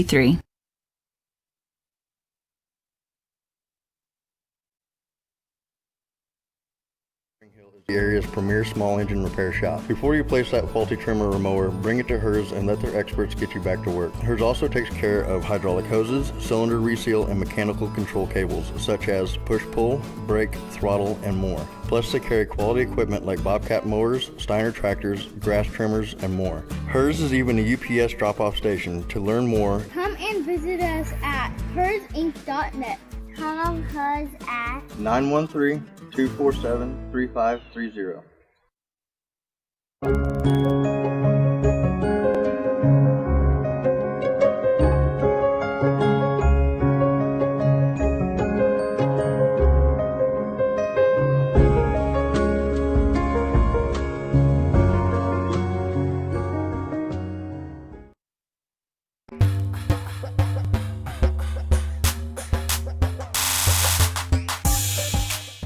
Welcome back to the Michael Graham Farm Bureau Financial Services halftime show. It is 7-all here at the half, Spring Hill and the Piper Pirates. Let's take a look at the first half numbers. As you'd expect with a tie ball game, the numbers very even across the board. Piper right now, 100 yards of offense, 83 on the ground, 17 through the air. And they are doing more of it on the ground, 20 rushing plays, just 8 passing plays, averaging 3.5 yards per play, 4 yards per rushing play, and just 2 yards per completion so far. They do have the one turnover, but it happened on the final play of the half, so Spring Hill wasn't able to go and do anything off of that turnover. For Spring Hill, 96 yards of offense. They have been a little more ground heavy as well, 60 on the ground, 36 through the air. The Broncos averaging 3.8 yards per rush on their 16 running plays, 9 yards per completion on their 4 passing plays, and turnover-free first half football by the Broncos. Some of the individual numbers for Piper: Corey Macon, 1 of 2 through the air for 9 yards, a team-leading 12 carries for 50 yards, including the touchdown.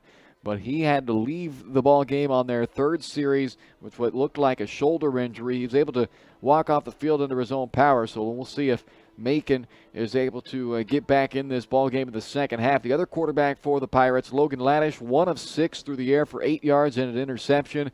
On the ground, just 2 carries for 3 yards. Darius McNeil, 23 yards rushing on just 4 carries, averaging 5.8 yards per carry. Anthony Ferguson's 1 carry went for no yards, and Dominic Herrick-Britton had 1 carry for 7 yards.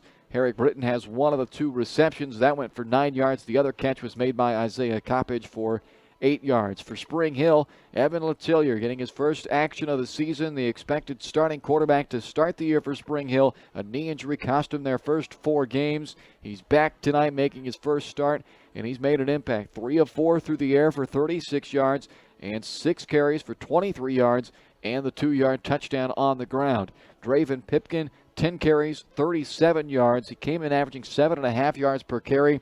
Tonight averaging 3.7 yards against this Piper defense, so they've done a pretty good job against Pipkin, but still 37 yards on 10 carries. Zach Knowlton, 26-yard pass reception. He would have had a touchdown on that had he not had to extend himself to make the catch, and went down to the 8-yard line to make that catch, but that did a few plays later set up the touchdown run by Letillier. Carter Mead has 1 catch for 6 yards. And Colin Rooney made his first catch of the year, the Broncos tight end.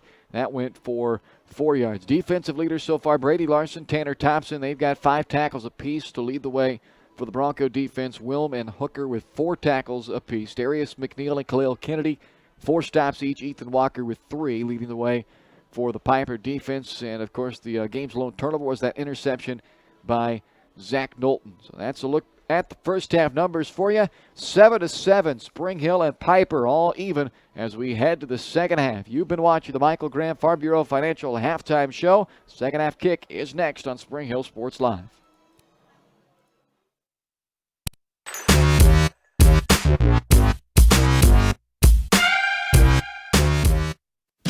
Pinky Plumbing in Spring Hill is a proud supporter of Bronco Athletics. Keeping your plumbing system in good shape can do wonders for your property's value and lifespan. Get exceptional plumbing services when you hire the plumbing specialist at Pinky Plumbing. At Pinky Plumbing, they take pride in their work and guarantee the best plumbing services in the shortest time possible at the most reasonable price.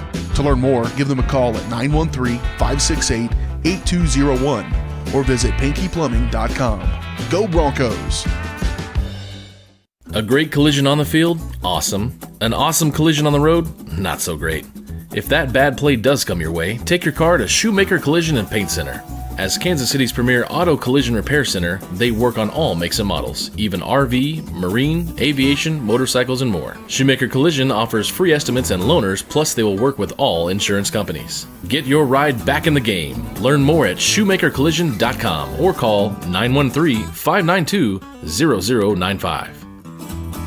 Are you looking for experienced and knowledgeable electrical contractors? Scott Electric is your right choice.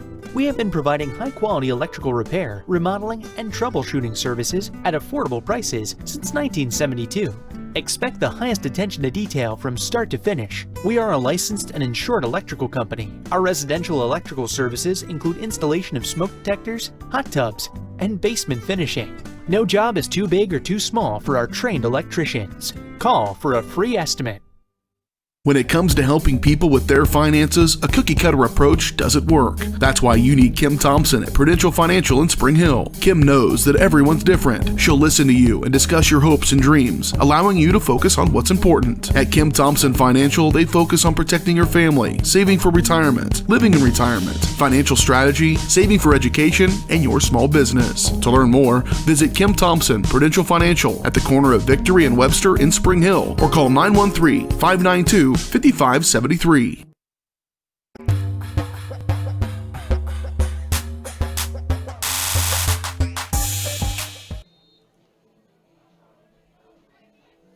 Welcome back live to Spring Hill District Stadium. We are set for the second half here in Spring Hill tonight. Piper Pirates in town. A 7-0 ball game as we head to half number 2. The second half kickoff brought to you by Spring Hill Recreation Commission. The Spring Hill Rec Commission offers a wide range of activities for kids and adults. To see everything they offer, visit them online at springhillrec.org.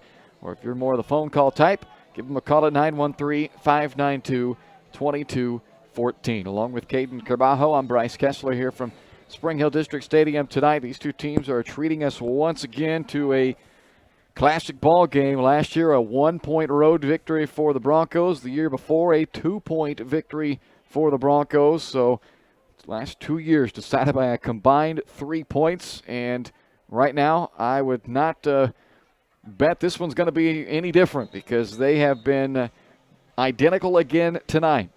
We were expecting a great matchup this evening, and we are getting it as the Broncos will receive the second half kickoff. They'll have a chance to go down and take their first lead of this ball game after an opening drive touchdown by Piper made it 7-0. Spring Hill able to answer with an opening drive touchdown of their own. Both quarterbacks with 2-yard touchdown scores. And so here we are, 7-7. Zane Busick will kick off to start the second half. Zach Knowlton is back at around his own 15-yard line to receive this opening second half kickoff. 7-all as we play football here in Spring Hill tonight on a cool evening, and a low kick that is caught on the ground at the 31-yard line by Colin Rooney. So that's where Spring Hill will set up shop to start half number 2. Probably the coolest evening as far as the football season has been so far. Still pleasant, though, 50 degrees. South wind at 6 miles per hour as we get this second half underway. We'll take that compared to what we're going to have in a couple of days. Sunday, high of just 46. About a 40% chance of some showers, so that sounds ugly. They said snow, too. Oh, I am not ready for that. Zach Knowlton gets it on first down for Spring Hill. And the defense of Piper able to string that play out for just 1 yard. Lance Bassett makes the tackle.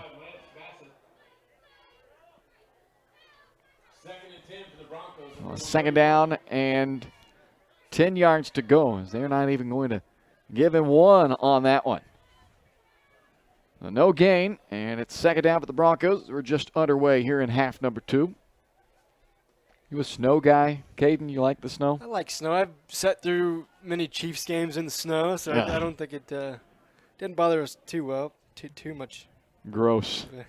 This is Knowlton again in motion. They fake it to him this time, and the pass off the fingertips of Cameron Crotchett.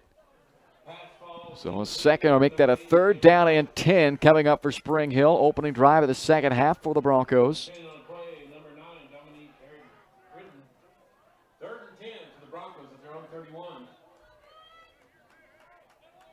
Well, Spring Hill through the air. I've only attempted 5 passes so far, including that one there. Just 3 out of 5 in Letillier's return to action. Letillier sets up a screen, and Pipkin can't haul it in. He was going to have to break a tackle. Brandon Ahart was able to slip through that line that was trying to set up the screen, blocking in front of Pipkin. So it would have been interesting to see if Pipkin was going to be able to get that 10 yards anyway, but unfortunately after the drop didn't give himself a chance. So a 3 and out to start the second half for Spring Hill.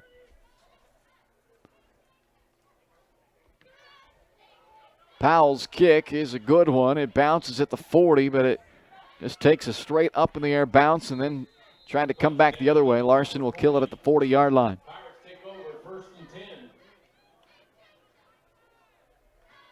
So the Spring Hill defense back out of the field after they were able to shut down Piper minus 1 drive. The Pirates went 15 plays, 75 yards and a touchdown on their opening drive, but then just 13 plays for 25 yards on their next 3 possessions, the last of which ended with an interception on the final play of the first half.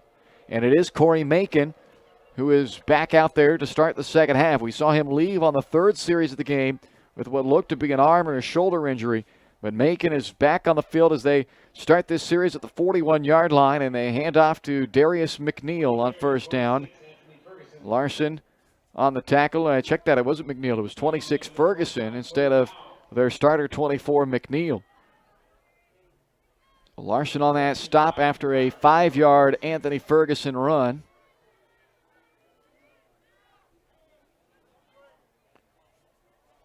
Macon, 12 carries for 50 yards in the first half, and he will keep it this time. A patient run trying to work around the left side, but the patience only earns him about 2 yards. Larson again with the tackle. He's been the leading tackler tonight for Spring Hill. And Macon got 2 to make it 3rd down and 3. Well, neither team great on 3rd down in the opening half. Piper 2 out of 5. Spring Hill was just 1 out of 4.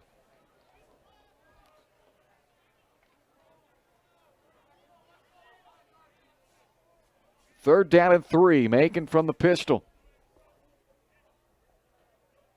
Gives it to Ferguson, and he is stuffed short. So Jacob Hooker got him low. Clay Fleming and Tanner Thompson made sure he wasn't able to escape the grasp of Hooker. So after the 1-yard run on 3rd and 3, a 4th down and 2 from a yard shy of midfield, and the offense stays on the field for Piper. So an aggressive play here on 4th down and 2 from a yard short of midfield. Macon, quarterback power onto the right side, and this will be close. Larson makes the stop for Spring Hill, along with Hooker, or rather Wilm, and it is a 1st down. So they barely got it, but they got it indeed. 2-yard run on 4th and 2. So a new set of downs for the Pirates, who have now converted both of their 4th down attempts. They had to convert a 4th down on their opening drive of the game on their way to the touchdown. And now from the 49-yard line of Spring Hill, Macon fake to Ferguson and takes it right up the gut. Upended by Hooker at the 47-yard line. A 2-yard run for Macon. Well, this more resembling the opening drive for Piper, where they didn't really bust off any big plays. The longest play on that opening drive for the Pirates was 10 yards. But they went 75 yards on 15 plays. Ferguson been drugged backwards by Fleming and Thompson. They'll give him forward progress for maybe a half yard. We're just going to call it a no gain.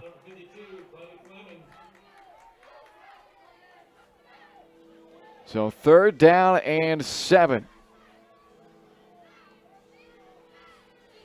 Just 2 out of 6 so far on their 3rd downs. Failed on a 3rd and 3 on this drive, but converted the 4th. Now a 3rd down and 6. They need the 39 of Spring Hill to move the chains. Harry Britton was the motion man. Keeping the football, then losing the football. They're going to call it an incomplete pass.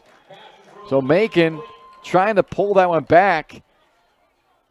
With the arm going forward, though, the ball came loose, so it's an incomplete pass, and it brings up 4th down. Good pressure put on by Spring Hill's defensive line there. And I think he wanted to find his big tight end, Lance Bassett, 6'4", 245-pound sophomore, streaking down the middle of the field. But whether he saw a flash of a white jersey or just opted to go elsewhere, he tried to pull it back and ended up losing it for an incomplete pass, though, fortunately for him. Laddish's punt is a good one. It'll come to a rest at the 6-yard line, so a nice punt there by Logan Laddish to pin Spring Hill deep in their own territory to start the next drive. After opening drive touchdowns, it's been punts since for both teams outside of a turnover on downs and an interception on the final play of the first half. 2 punts on a couple of 3-and-outs for Spring Hill and 3 punts now from Piper. From the 6, 1st down and 10, Spring Hill. And Draven Pipkin trying to find some room up the middle, but Khalil Kennedy has been a wall right in the center of that defense for Piper. Tackle made by number 24, Darius McNeil. Second and 9 for the Broncos at their 7-yard line.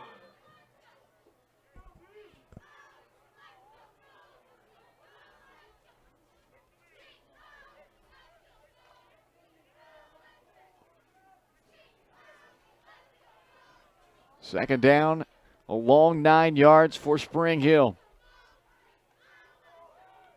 Pipkin on the carry out to the 10. So he picks up maybe 3 yards that time.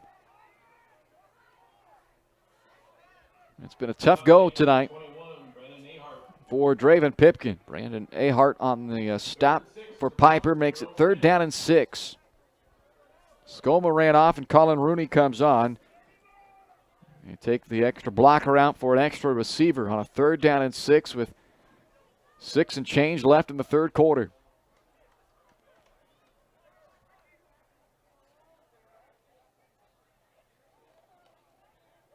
They keep it on the ground with Pipkin, and he is short of the 1st down by a couple of yards. McNeil and Ahart make the tackle, but they're going to end up a couple of yards short of a 1st down. So the punt team back out there for Spring Hill as they will try and get a good punt from Powell to flip the field position. And that nice punt by Laddish that had Spring Hill pinned back at their own 6-yard line does its job as the Piper defense holds at another 3 and out. They bring some pressure, but the punt is away by Powell. Takes a nice Spring Hill bounce and won't quite make it back across midfield. That was not. Was that Powell or not? He's wearing 24. Now, I don't have 24 listed. It was Powell who was punting earlier. It's been Keen Niddle who has done most of the punting this year for him. I thought that's who they said it was, but maybe okay, not. we might have to switch jerseys tonight. Normally Keen wears 7, but so Niddle on that punt to the 20 or to the 49-yard line, and that's where Piper will set up their offense now.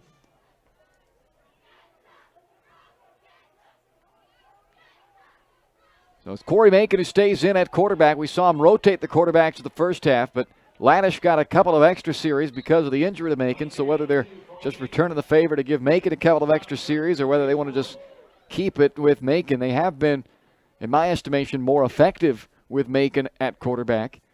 And he gets 2 yards on that run. Chase Will making a stop for Spring Hill. Macon 16 carries, 58 yards. Has the lone touchdown of the game for Piper.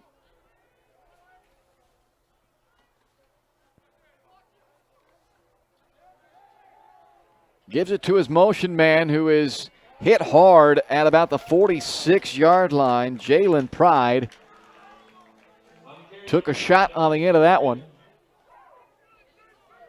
He gets a yard for his efforts. 3rd and 7 for the Pirates. Spring Hill 46.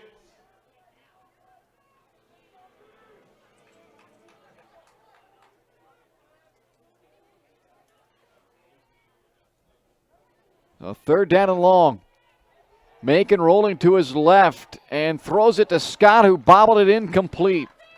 Knowlton put the pressure on the receiver from behind, but Scott could not hold it, and it would have been enough for a 1st down had he hauled that one in. Instead, it'll bring up another 4th down and another punt for Piper. It'll be the 4th punt of the game for Piper. Spring Hill has 3 punts. And the way this game started with both teams, I wouldn't have guessed we'd be looking at our 7th punt of the game here with 3:58 left in the 3rd quarter, but both defenses have buckled up after the opening drives against them. Both went for touchdowns. Fair catch made by Zach Knowlton at the 16-yard line. So with 3:53 left to play in the 3rd quarter, the Spring Hill offense back to work on the 16, but they're going to mark it the 15 rather. The field position game has been won in this 3rd quarter anyway by Piper. They've kept Spring Hill back here deep in their own territory. Of course, that all started because the Broncos went 3 and out on their opening possession of the second half. They got the opening kick, but couldn't do anything with it. Pipkin up the middle. Nice first down run there by Draven. Takes it to the 20, a 5-yard carry. Evan Dameron makes the stop for Piper.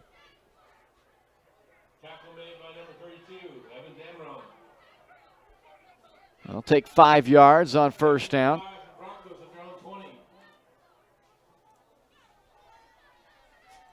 Second down and 5 for Spring Hill.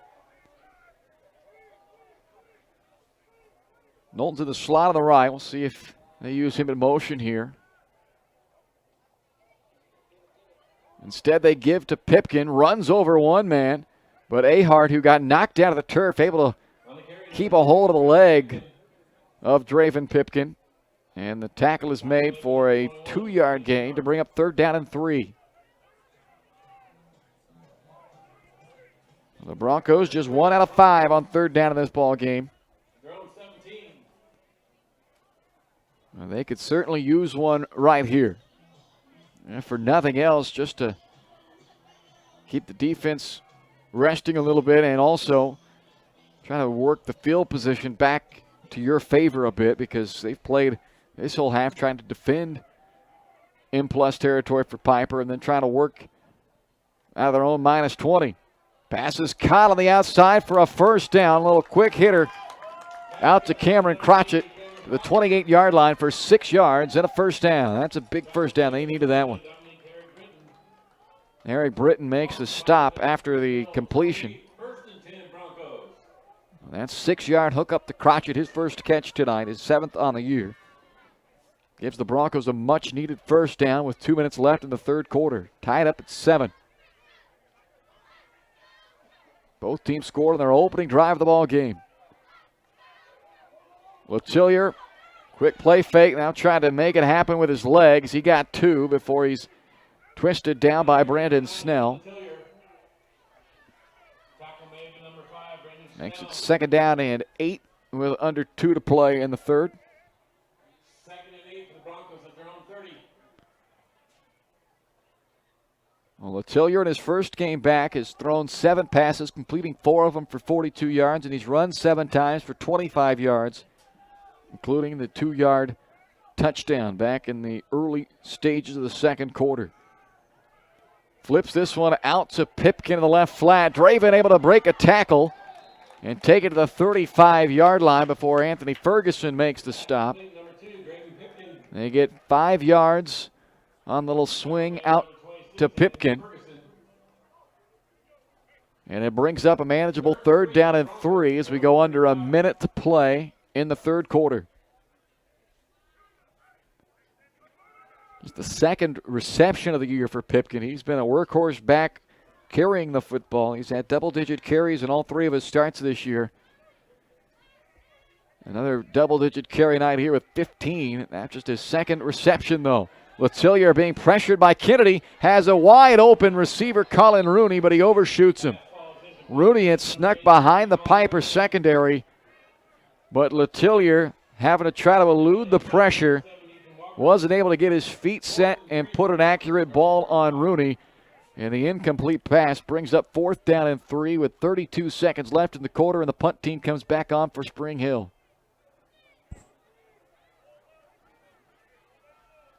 Snell goes back deep as Keen Niddle will punt it away for the Broncos. Good punt by Niddle. Drives Snell all the way back to the 24-yard line. He does have some room to run on the return, though. And Snell gets it all the way back to around the 45-yard line. Austin Rivers makes the special teams tackle for Spring Hill, but a nice return will give Piper pretty good field position again.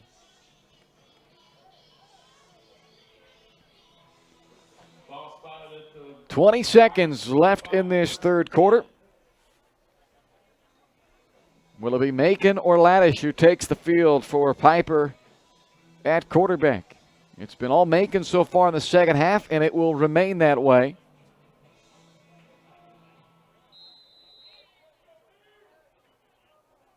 Darius McNeil will be the running back of this series. He had some elusive runs in the first half. Hasn't touched it yet in the second half.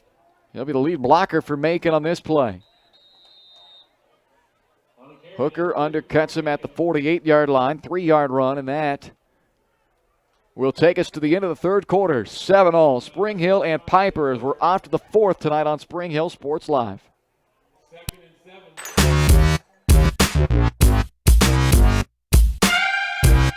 Are you looking for a trusted heating or air conditioning contractor in the Spring Hill area? Look no further than Comfort Designs. Comfort Designs Heating and Air Conditioning has 100% NATE certified technicians who are friendly, knowledgeable, and ready to help. They'll care for your home and complete the job with speed and precision. Locally owned and operated for more than 20 years, Comfort Designs, Spring Hill's heating and air conditioning company. See all they have to offer at comfortdesigns.net or schedule your appointment at 913-592-4453. Your trusted Farmers Insurance agent is Anthony Sidoti. Experienced, local, and veteran-owned. Licensed in both Kansas and Missouri, Anthony will customize the right plan for you. His straightforward and personalized approach will help you better understand your coverage options. Stop on by at 159th and Merlin, right up the street in South Olathe, or call 913-270-5400. The Anthony Sidoti Agency. Farmers Insurance, proudly serving Spring Hill and cheering on the Broncos. We are farmers. Bum, bum, bum, bum, bum, bum.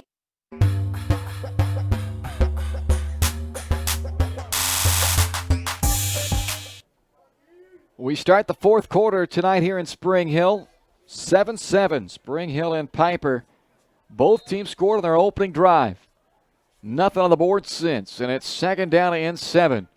Corey Macon on the quarterback keep. Stop made again by Jacob Hooker. This takes it across midfield to the 49 for 3. And a third down and 4. Just underway here in the fourth quarter. So far in the second half, Piper has had the ball twice. They have punted both times. Spring Hill has had the ball 3 times, and they have punted all 3 of those times. So it's been a defensive battle here in the second half, and really it's been a defensive battle ever since the opening drive by each team. Coppage was the target, but that pass incomplete, and Coppage was taken down at the end of the play.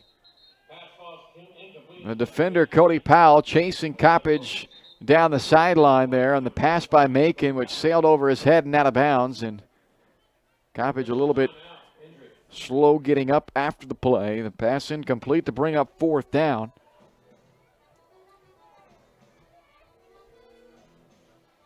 So we'll see whether the Pirates want to roll the dice again. Rick Pollard has gone for it twice on fourth down in this game. They have converted both of them. And one of those times it was right here in this same area. They went for it on a fourth down from their own 49-yard line. And they got that one. It was a fourth down and 2 that they converted. And this time it's a fourth down and 4 from the plus 49-yard line. So we'll see if Rick Pollard wants to leave the offense out there and try to keep this drive moving at the risk of giving Spring Hill decent field position, which is something they haven't done yet in this second half. They have played the back and forth punting field position game with Piper continually punting from right here around midfield and Spring Hill having to start continually back around their own 10-yard line. And that's the choice that the Pirates will make here. They're going to send the punter back out there, Logan Laddish, to try and keep Spring Hill pinned deep. Well, the way this game has gone, you can't really fault this decision because, again, they have so far their defense has been up to the task and then some against the Spring Hill offense in this second half. The Broncos have run 12 plays for just 28 yards in the half. Not as deep of a punt this time, though. Fair catch made by Knowlton at the 20. So let's see if the Broncos can finally get something going on offense in this second half. 3 possessions, 3 punts. 2 of the possessions have been 3 and outs. They did get a first down last time they had the ball. It took a third down conversion by the Broncos, but they did pick up a first down before eventually having to punt on that possession as well.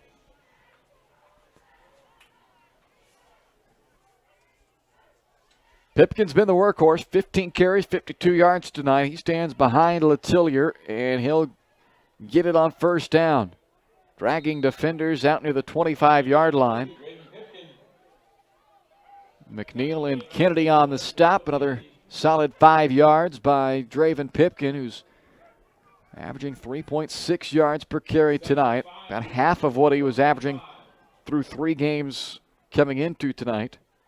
Didn't play, well, I shouldn't say didn't play, didn't receive a carry in the opener, the season opener. Only time he touched the ball on offense, and that one was on a 2-point conversion that he successfully got for the Broncos. But then a Dylan Lazenby injury opened the door for the sophomore to get the start week 2, and he hasn't done anything but tear up defenses since. And it's another 5 yards there for Pipkin, and this one will give the Broncos a first down. Brandon Ahar makes a stop, but not before the ball's moved out to the 31-yard line. 6-yard run by Draven Pipkin, and a Bronco first down with just over 10 minutes left in the fourth.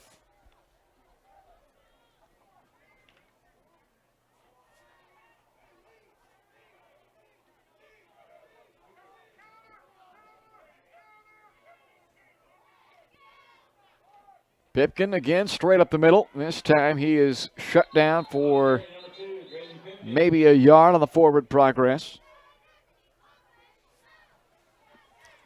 Got a second down and 9 now at the 32.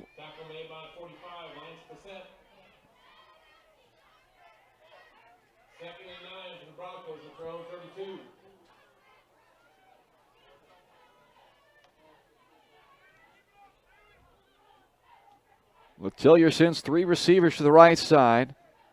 Meade, Rooney, and Knowlton working your way outside to in, and they will throw it out to the slot man, Zach Knowlton. Brandon Snell, good open field tackle.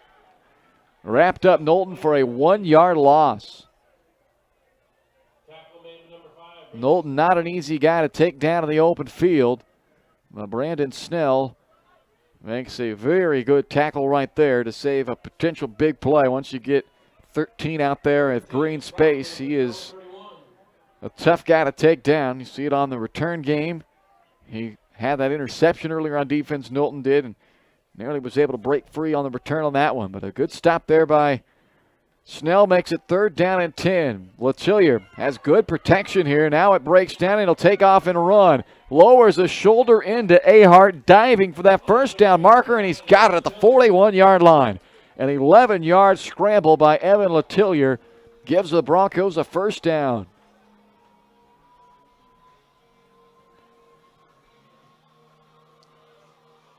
Wait, there's a penalty flag. So hold on for a moment, and it is against the Broncos. Oh, man. That's a tough one.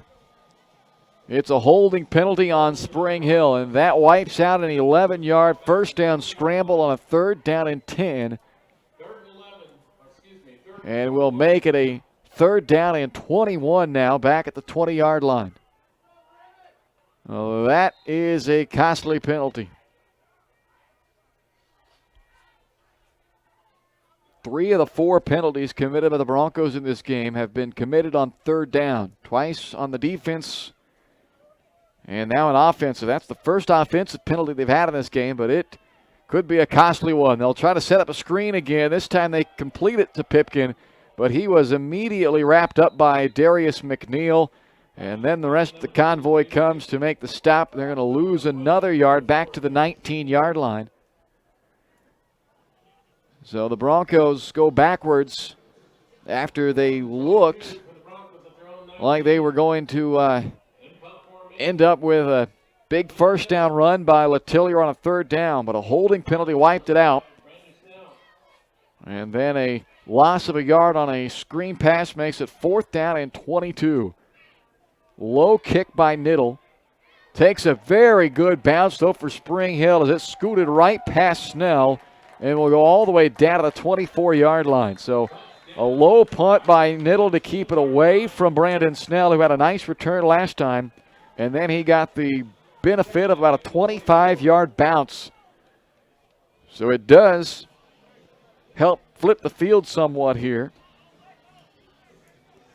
But the Broncos have just 7:44 left. They're going to need this defense to get them off the field and get the offense another chance at it. Defense has done a good job getting off the field, though, in this second half. They have had 3 possessions on the field. 2 of the 3 have been 3 and outs. All 3 have ended in Piper punts.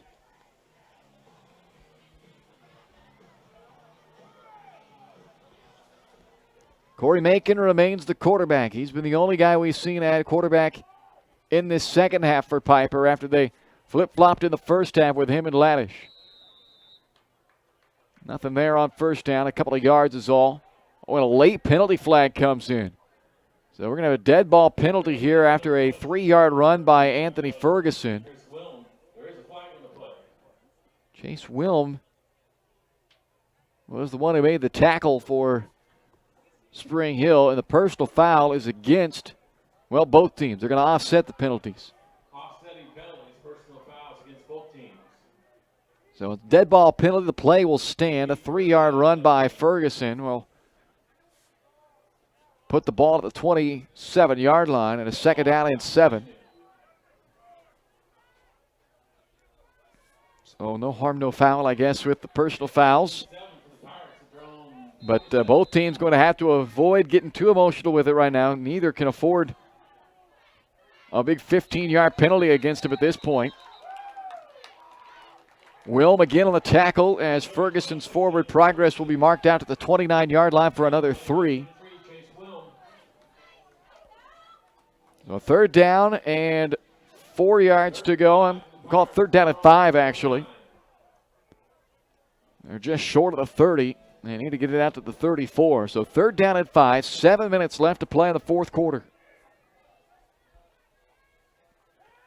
Macon rolling to his left.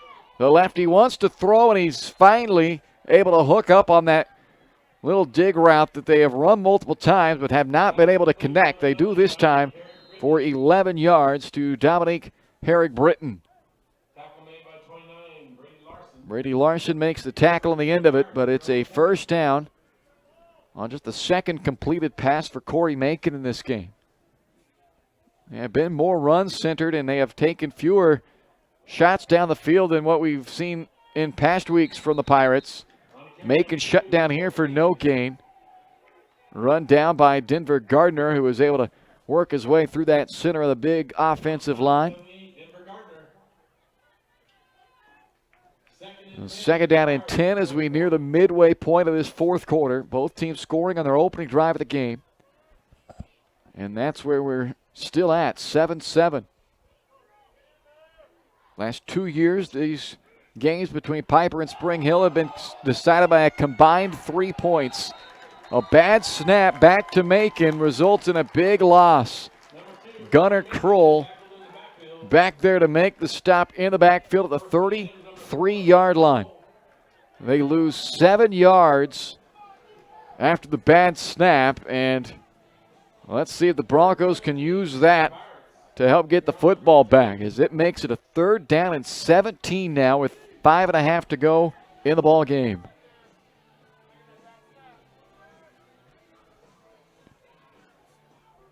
And we'll certainly go to the air now. Scott is out left. Herrick-Britton is in the slot to the right along with Coppage, and they throw for Scott, and it's jarred incomplete. Coverage by Anthony Lakin helps break up that pass. So a 4th down, and the punt team on for Piper with 5:09 left in the ball game. The Spring Hill defense does their job to get the football back to the offense. Zach Knowlton hoping for a chance to make a game-changing play as the return man. They have not given him a chance to return a ball yet tonight, though. They've either punted away from him or gotten it high enough to force fair catch. This ball bounces to 39, and Knowlton will run away from it as it's down at the 20, or make that the 33 by Herrick-Britton. 5 minutes even left in the ball game. And the Spring Hill offense will take the field looking for a go-ahead drive here from their own 34-yard line.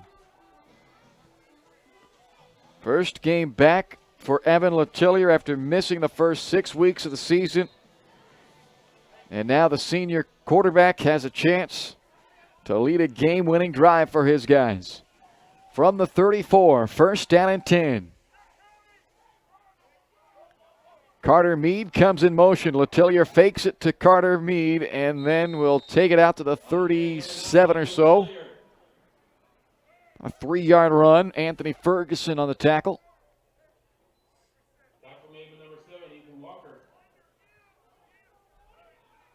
On second down and 7 for the Broncos.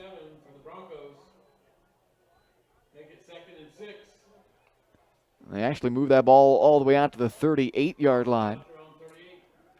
So it makes it second down and 6 instead for Spring Hill.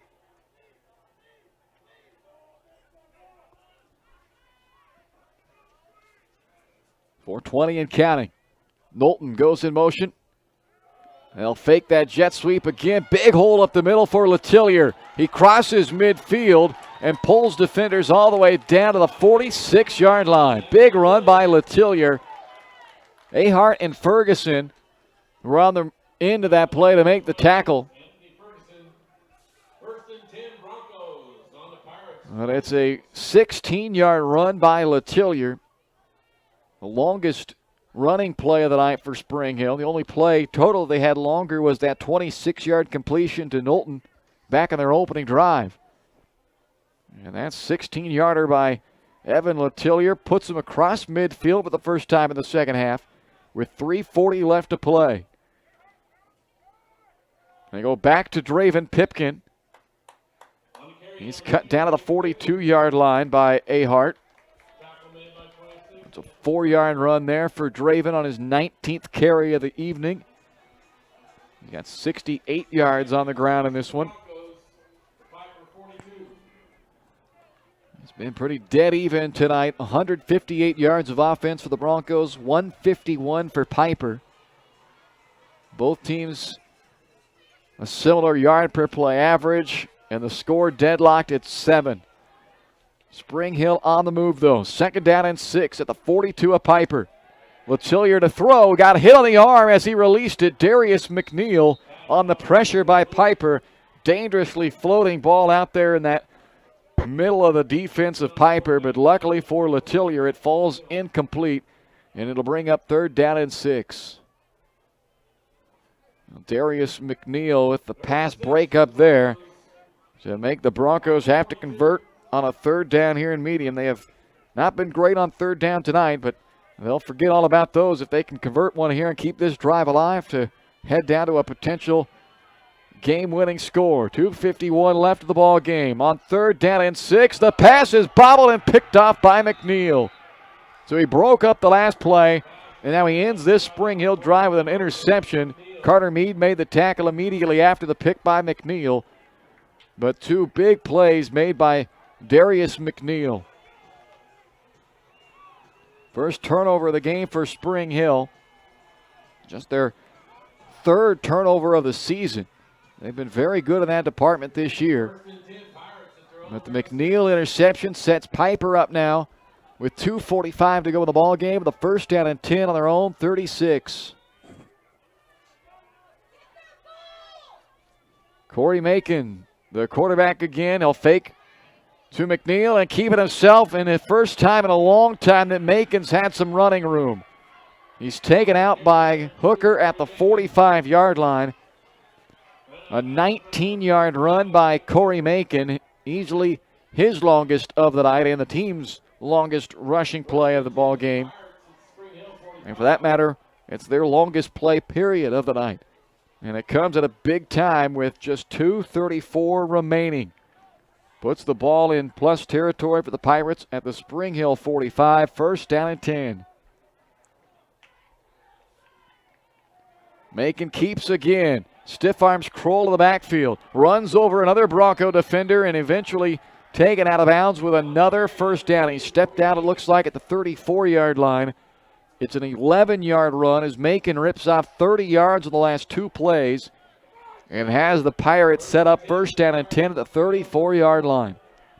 87 yards on the ground tonight for the Piper quarterback, Corey Macon. This time he'll defer to Darius McNeil. Short run there as Hooker and Kroll make the tackle after a 2-yard run.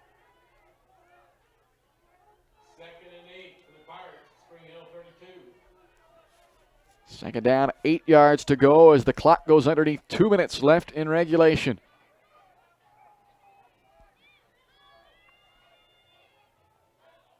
McNeil bobbled the football. Bobbled the football of the handoff, and the Broncos have recovered. Spring Hill's Clay Fleming comes up on the bottom of the pile with the football. And a turnover on a lost fumble with 1:49 left in the ball game. A costly turnover there. They were moving into Spring Hill territory. Were getting it down there into scoring position. And they cough it up, their second turnover of the ball game. And now Spring Hill with 1:49 and 3 timeouts to work with. Goes back to work for their own 33-yard line. Handoff to Pipkin, a reverse back to Zach Knowlton. Now he wants to throw, and it short hops Evan Letillier. Well, Letillier's the quarterback, but you have to remember he was a starting wide receiver for the Broncos all last season. So there is certainly some skills to go out and catch a pass, but unfortunately, the pressure put on Knowlton on that reverse pass resulted in him short hopping that one into Letillier. So it's second down and 10.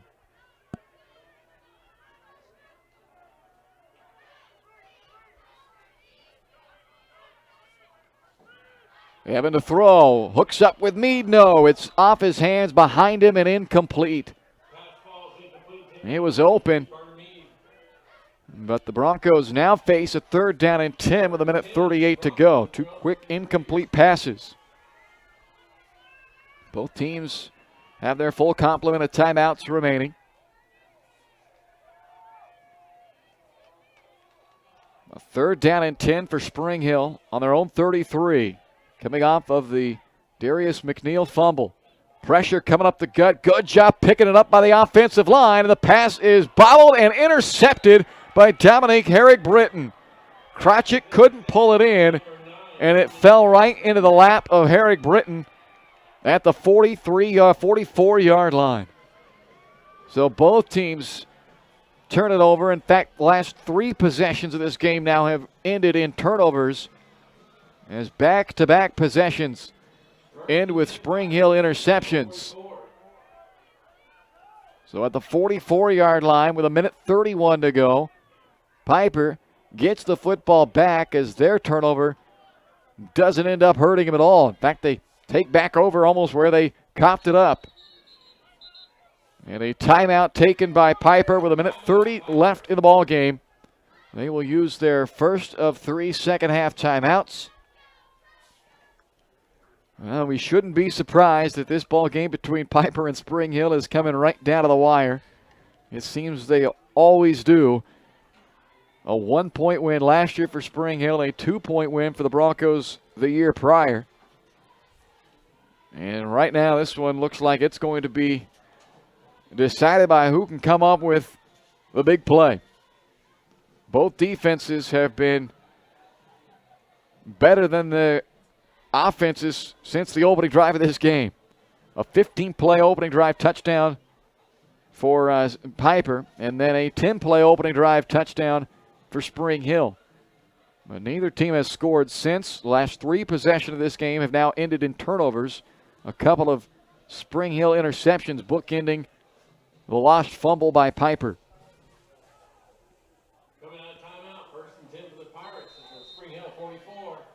So here comes Macon and the Pirate offense at the 44-yard line.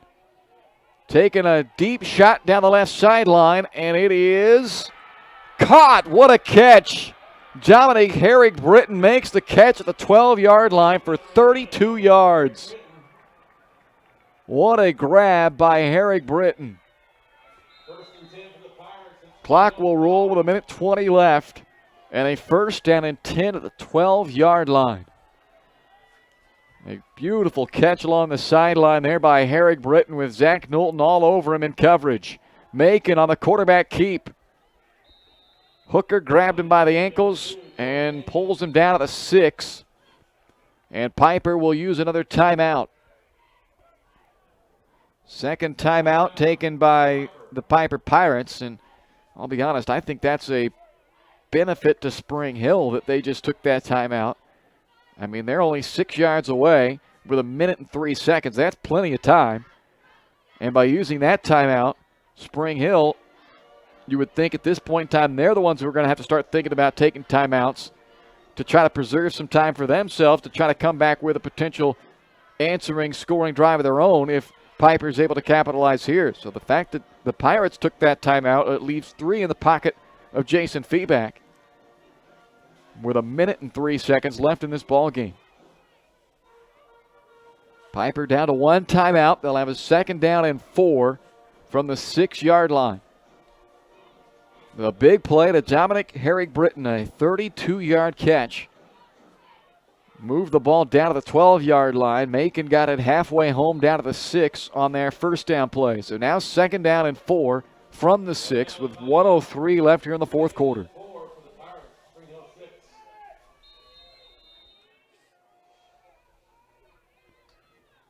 Macon again on the keep, and Corey Macon dives into the end zone. Second rushing touchdown for Macon, this one from 6 yards out. And it gives the Pirates a lead of 13-7 with 58 seconds left in the fourth quarter. So again, that timeout used by Piper certainly played well for Spring Hill here. But we'll see if they have an answer for that touchdown. First things first, the extra point by Zane Busick. He hit the first extra point he attempted tonight, and he's hit the second one as well. 14-7 Piper with 58 seconds left in the fourth here on Spring Hill Sports Live.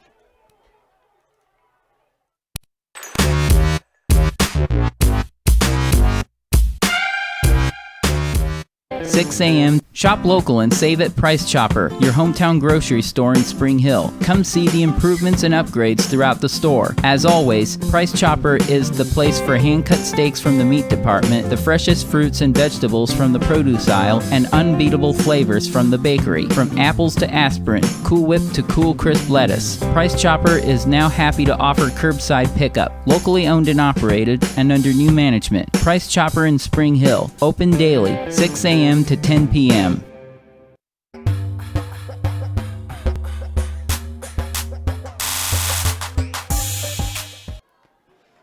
.58 ticks of the clock remain in the fourth quarter. Piper has taken a 14-7 lead on top of Spring Hill on a 6-yard touchdown run by Corey Macon, the second rushing touchdown for their quarterback tonight. They have bookended this game with a touchdown on their opening drive and now a touchdown on what might have been their last drive of the game with just 58 seconds left. Spring Hill, they need to do the same now. They scored on their opening drive, and now they need another one here, but they've only got 58 seconds to accomplish it. They do have 3 timeouts. The kickoff is fielded on the run at the 34-yard line by Rooney. So it sets up the Broncos with nice field position here. Snell makes the tackle at the 41, make that the 42-yard line. So they've got good field position here, and they've got 3 timeouts as well.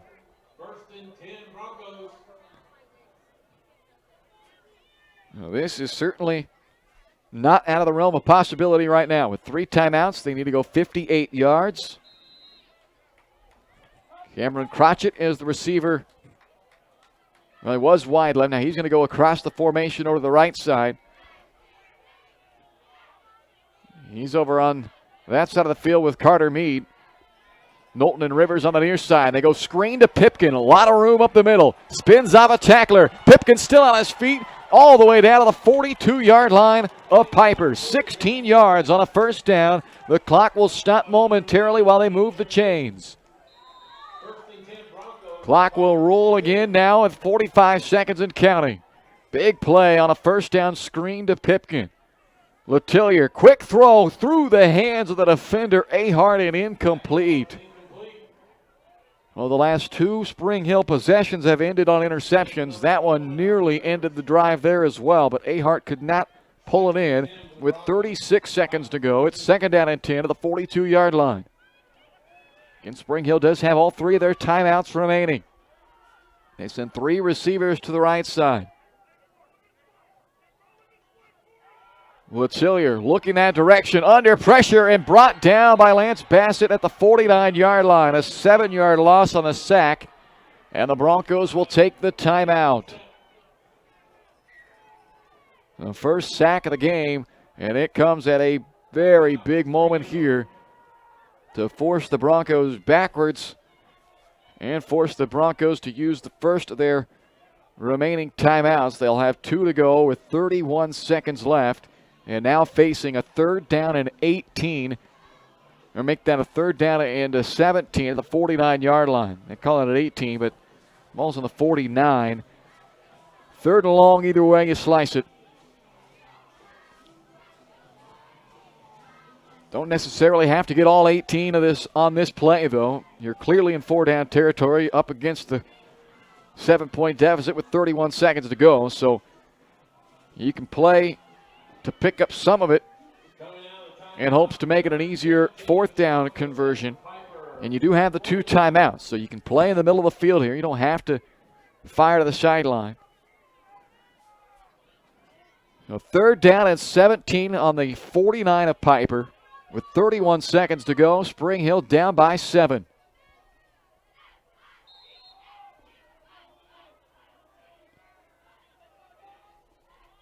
Straight drop for Letillier. Steps up in the pocket, fires it down the middle, but overshoots Zach Knowlton, the target. And now it all comes down to a fourth down and 17 with 25 seconds to go.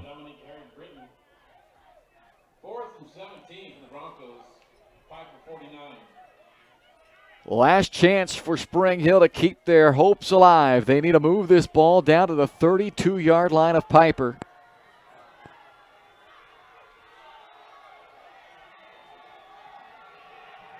The Pirates have been able to get some pressure on Letillier, including a sack here on this drive. Little shoulder fake, throw it down the sideline, and no chance on that one. It sails out of bounds, incomplete. And the Broncos turn it over on downs with just 20 seconds left in the ball game. And Piper will be able to take a couple of victory kneel formations and get out of here with a victory tonight.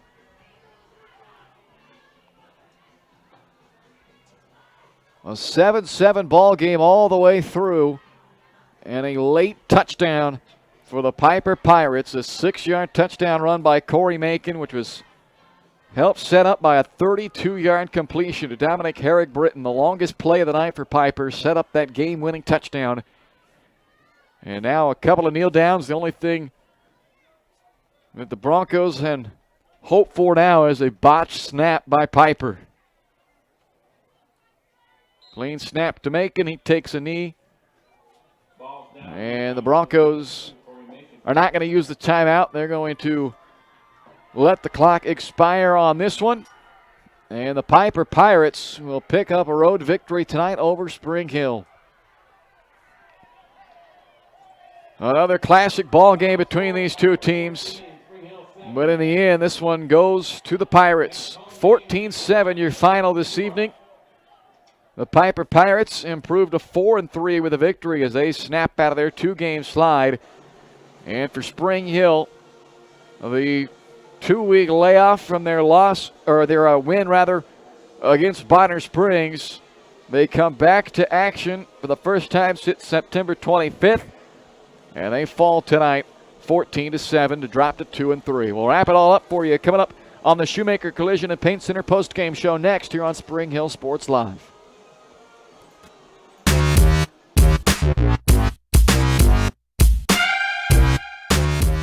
A great collision on the field? Awesome. An awesome collision on the road? Not so great. If that bad play does come your way, take your car to Shoemaker Collision and Paint Center. As Kansas City's premier auto collision repair center, they work on all makes and models, even RV, marine, aviation, motorcycles, and more. Shoemaker Collision offers free estimates and loaners, plus they will work with all insurance companies. Get your ride back in the game. Learn more at shoemakercollision.com or call 913-592-0095. Strode Orthodontics is creating beautiful, healthy smiles. Dr. Claire Strode and her staff have decades of combined experience, offering clear and metal Damon smile braces and Invisalign clear aligners for teens and adults. Dr. Strode tailors your treatment to meet your specific needs with 3 convenient locations in Olathe, Overland Park, and Spring Hill. Strode Orthodontics is ready to give you the beautiful smile you've always wanted. Call for your free no-obligation consultation, 913-491-3400, or visit StrodeOrtho.com. When it comes to protecting your family, home, and business, look to a local, community-minded agent. In Spring Hill, that's Allstate agent Libby Clark. With more than 15 years of industry experience, Libby and her team are committed to providing a customized family protection plan that fits your needs. A full-service agency, Libby Clark offers a broad range of insurance and financial services, building relationships with a focus on helping their neighbors. That's the Libby Clark Agency. Visit them on the southeast corner of 223rd and Harrison in Spring Hill. When it comes to helping people with their finances, a cookie-cutter approach doesn't work. That's why you need Kim Thompson at Prudential Financial in Spring Hill. Kim knows that everyone's different. She'll listen to you and discuss your hopes and dreams, allowing you to focus on what's important. At Kim Thompson Financial, they focus on protecting your family, saving for retirement, living in retirement, financial strategy, saving for education, and your small business. To learn more, visit Kim Thompson Prudential Financial at the corner of Victory and Webster in Spring Hill, or call 913-592-5573.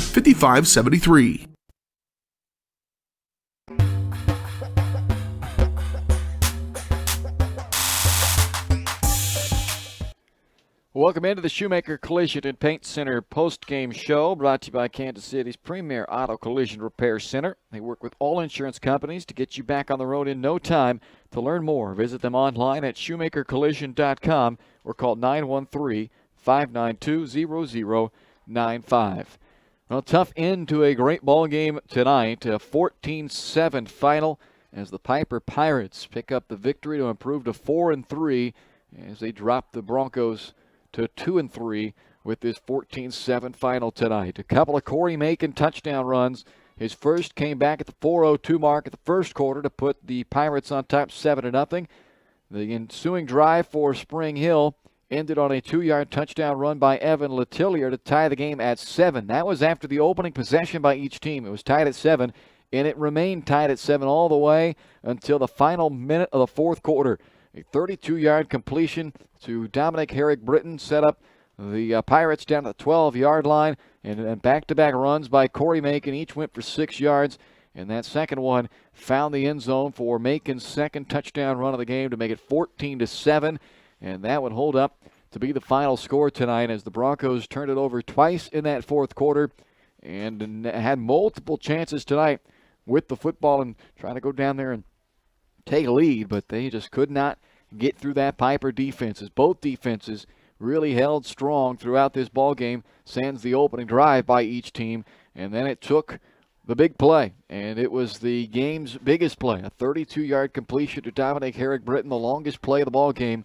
And that helped set up the game-winning touchdown for the Piper Pirates as they win this one tonight, 14-7 over the Broncos. We'll check the final numbers for you when we come back here on the Shoemaker Collision and Paint Center post-game show.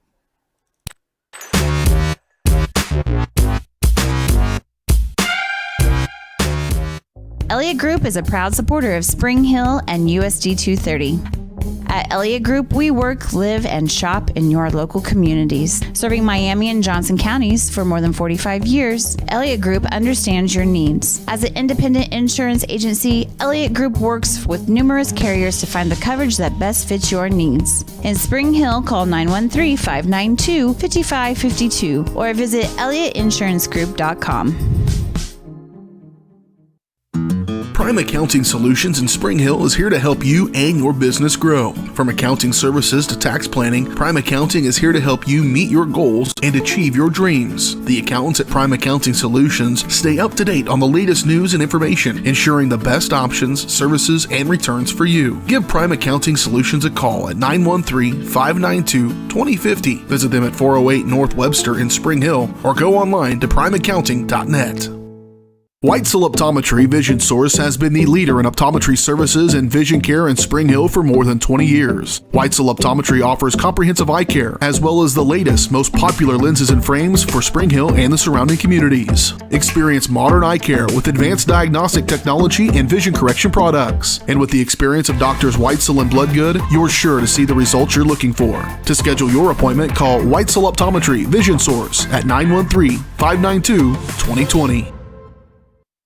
Hers Incorporated in Spring Hill is your local Bobcat mower dealer. Bobcat mowers combine heavy gauge steel with advanced engineering to give you the best cut every time. Simple controls and design make maintenance and service quick and easy. And when you get your Bobcat at Hers, they can complete all service and repairs covered by your warranty. Bobcat mowers are affordable, giving you a commercial grade machine at a residential price. To learn more, come and visit us at hersinc.net. Call Hers at 913-247-3530.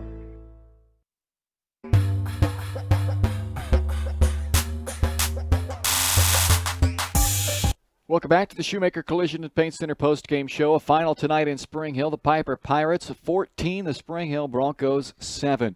Pirates now 4-3. Spring Hill drops to 2-3. Time to hand out our great job of the game tonight, going to the Spring Hill linebacking core. Those guys were all over the field tonight. If you're looking for a great job, then check out Seats Incorporated in Spring Hill. Seats is a leader in the manufacturing of quality seating and accessories for vehicles with competitive wages and benefits. To see great job openings or to apply, go to SeatsInc.com. Jacob Hooker, one of those linebackers, led the team in tackles tonight with 11. Chase Wilms, second on the team with 9. Tanner Thompson tied for, fourth on the team with 6. And then Gunnar Kroll was next on the team with 4, including their lone tackle for loss in this game. The only guy that wasn't a linebacker that was in the top 5 in tackles tonight was Brady Larson, who also had 9. The linebacking core making tons of stops tonight for Spring Hill, led by Jacob Hooker's 11 tackles. Tonight's great job of the game. As we take a look at the rest of the stats from this one, Piper finishes the night with 226 yards of offense, averaging 4 yards per play. They ran for 166, averaging 4 yards per rush, and threw the ball for 60 yards tonight, averaging 4.5 per completion.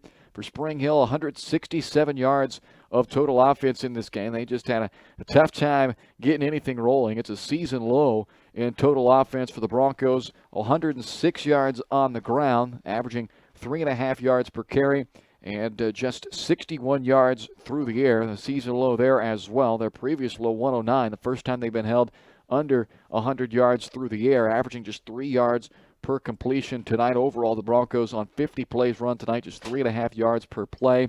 Both teams turned it over twice. 2 interceptions thrown by Spring Hill. Piper had an interception and a fumble in this ball game. And the explosive plays we talked about in the pregame, Piper didn't have many, but they did have several late. Corey Macon had a couple of late big runs. That possession, when he had those big runs, ended up ending in a fumble, but he had some big runs that kind of got some mojo into the offense. And then, of course, the game's biggest play in terms of yardage and in terms of the moment of the play, a 32-yard completion on a pass to Dominic Herrick-Britton. They had 2 plays tonight over 20 yards. Spring Hill just 3 plays tonight over 10 yards, only 1 over 20, and they failed to score after their opening drive, which went 10 plays, 65 yards, but then 3 plays, 7 plays, 3 plays, 3 plays, 6, 5, 5, 3, and 5. They just could not get it rolling after that. As Piper wins this one tonight, 14-7. Evan Letillier for the ballgame, 8 of 19 through the air for 61 yards, 2 interceptions, 10 carries for 38 yards, and a touchdown on the ground. Draven Pipkin, 19 carries, 68 yards tonight for a 3.6-yard average. The 19 carries, that's a season high for him, but just 68 yards. It was tough sledding against the Piper defensive front. Pipkin also led the team in receptions with 3 tonight, his first 3 of the year. They went for 20 yards. Zach Knowlton held to just 2 catches tonight. That is a season low for Zach, and 25 yards receiving in this ballgame. Both season lows for Knowlton. Cameron Crotchett, 1 catch for 6. Carter Mead, 1 for 6. And Colin Rooney, 1 for 4. The first catch of the year for Rooney. For Piper, Corey Mankin through the air, 3 of 8, 52 yards. But he did his damage on the ground. 25 carries, 98 yards, and 2 touchdowns. Logan Laddish, 1 of 6 through the air for 8 yards and an interception. Carried twice for 3 yards. Darius McNeil, 6 carries for 25. Anthony Ferguson, 6 for 32 tonight. And Dominic Herrick-Britton, 3 catches for 52 yards, including that big 32-yarder to lead the way for the Piper receiving attack. We mentioned some of the defensive numbers for Spring Hill. Jacob Hooker leading the team with 11 tackles tonight. Zach Knowlton had himself another interception in this ball game. It's the second interception of the year for Zach. He had his other pick back in the Ottawa game. For Piper, Darius McNeil led the way for them defensively. 8 tackles, 1 for a loss, 1 pass breakup, and an interception. Big night for McNeil on the defensive side of the football. The other interception was made by Dominic Herrick-Britton, who had not only that big catch, but then, of course, the big offensive catch as well. We'll wrap things up for you coming up next on the Shoemaker Collision and Paint Center post-game show. Final score tonight, Piper 14, Spring Hill 7.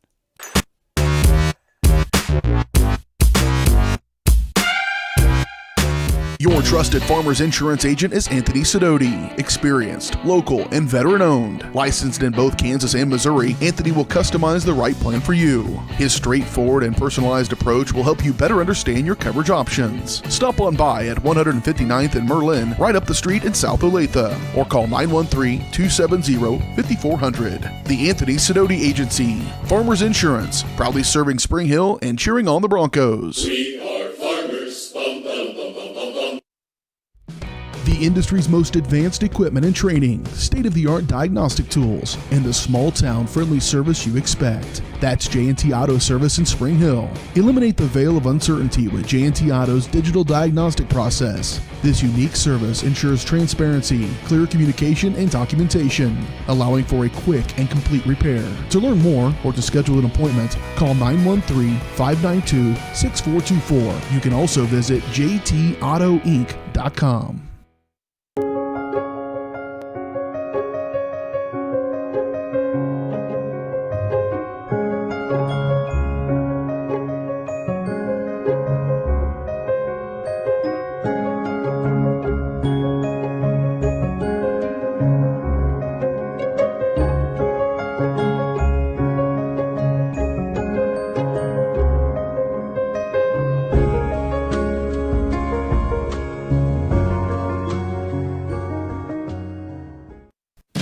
Pinky Plumbing in Spring Hill is a proud supporter of Bronco Athletics. Keeping your plumbing system in good shape can do wonders for your property's value and lifespan. Get exceptional plumbing services when you hire the plumbing specialist at Pinky Plumbing. At Pinky Plumbing, they take pride in their work and guarantee the best plumbing services in the shortest time possible at the most reasonable price.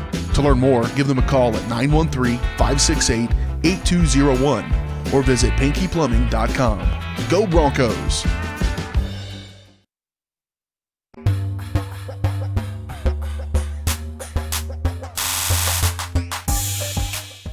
Welcome back one final time to the Shoemaker Collision and Paint Center postgame show tonight as the Piper Pirates defeat the Spring Hill Broncos 14-7 on the classic ball game. All 3 of the matchups over the last 3 years decided by 1 score. And this one, the largest of those margins of victory, a 7-point win for Piper to try to avenge a couple of close losses the last couple of years, a 1-point loss last year and a 2-point loss the year prior, as Piper improves to 4-3, and they will finish out the regular season next week against Bonner Springs. For Spring Hill, they are now 2-3, and they will face Eudora here at home next Friday night to wrap up their regular season and then find out where they'll go and who they'll play in that first-round playoff game on the night before Halloween. So it'll be Spring Hill and Eudora next Friday night here from Spring Hill District Stadium. We'll kick it off at 7 o'clock on the air at 6:30 for the pregame show brought to you by Comfort Designs coming up next Friday night. Glad you could join us here this evening. Broncos on the wrong end of a 14-7 final, but it was a good ball game here tonight as Piper wins this one over the Spring Hill Broncos 14-7. For Caden Carbajo, I'm Bryce Kessler. You've been watching the Shoemaker Collision and Paint Center postgame show on your home for the Broncos, Spring Hill Sports Live. Good night, everybody. You've been watching Spring Hill High School Sports on your home for the Broncos, Spring Hill Sports Live. Spring Hill Sports Live is presented by Strode Orthodontics, creating beautiful, healthy smiles. Learn more at StrodeOrtho.com. Also by Cedar Lake Village, Comfort Designs Heating and Air Conditioning, Elliott Group, Hers Incorporated, J&T Auto Service, Libby Clark at Allstate Insurance, Perfect Detail Salon, Price Chopper, Farm Bureau Financial Services Michael Grant Agency, Scott Electric, Prime Accounting Solutions, Spring Hill Chamber of Commerce, Seats Incorporated, Shoemaker Collision and Paint Center, Spring Hill Recreation Commission, Tony Sidoti Agency, Farmers Insurance, Spring Hill Fitness, and Whitesell Optometry Vision Source.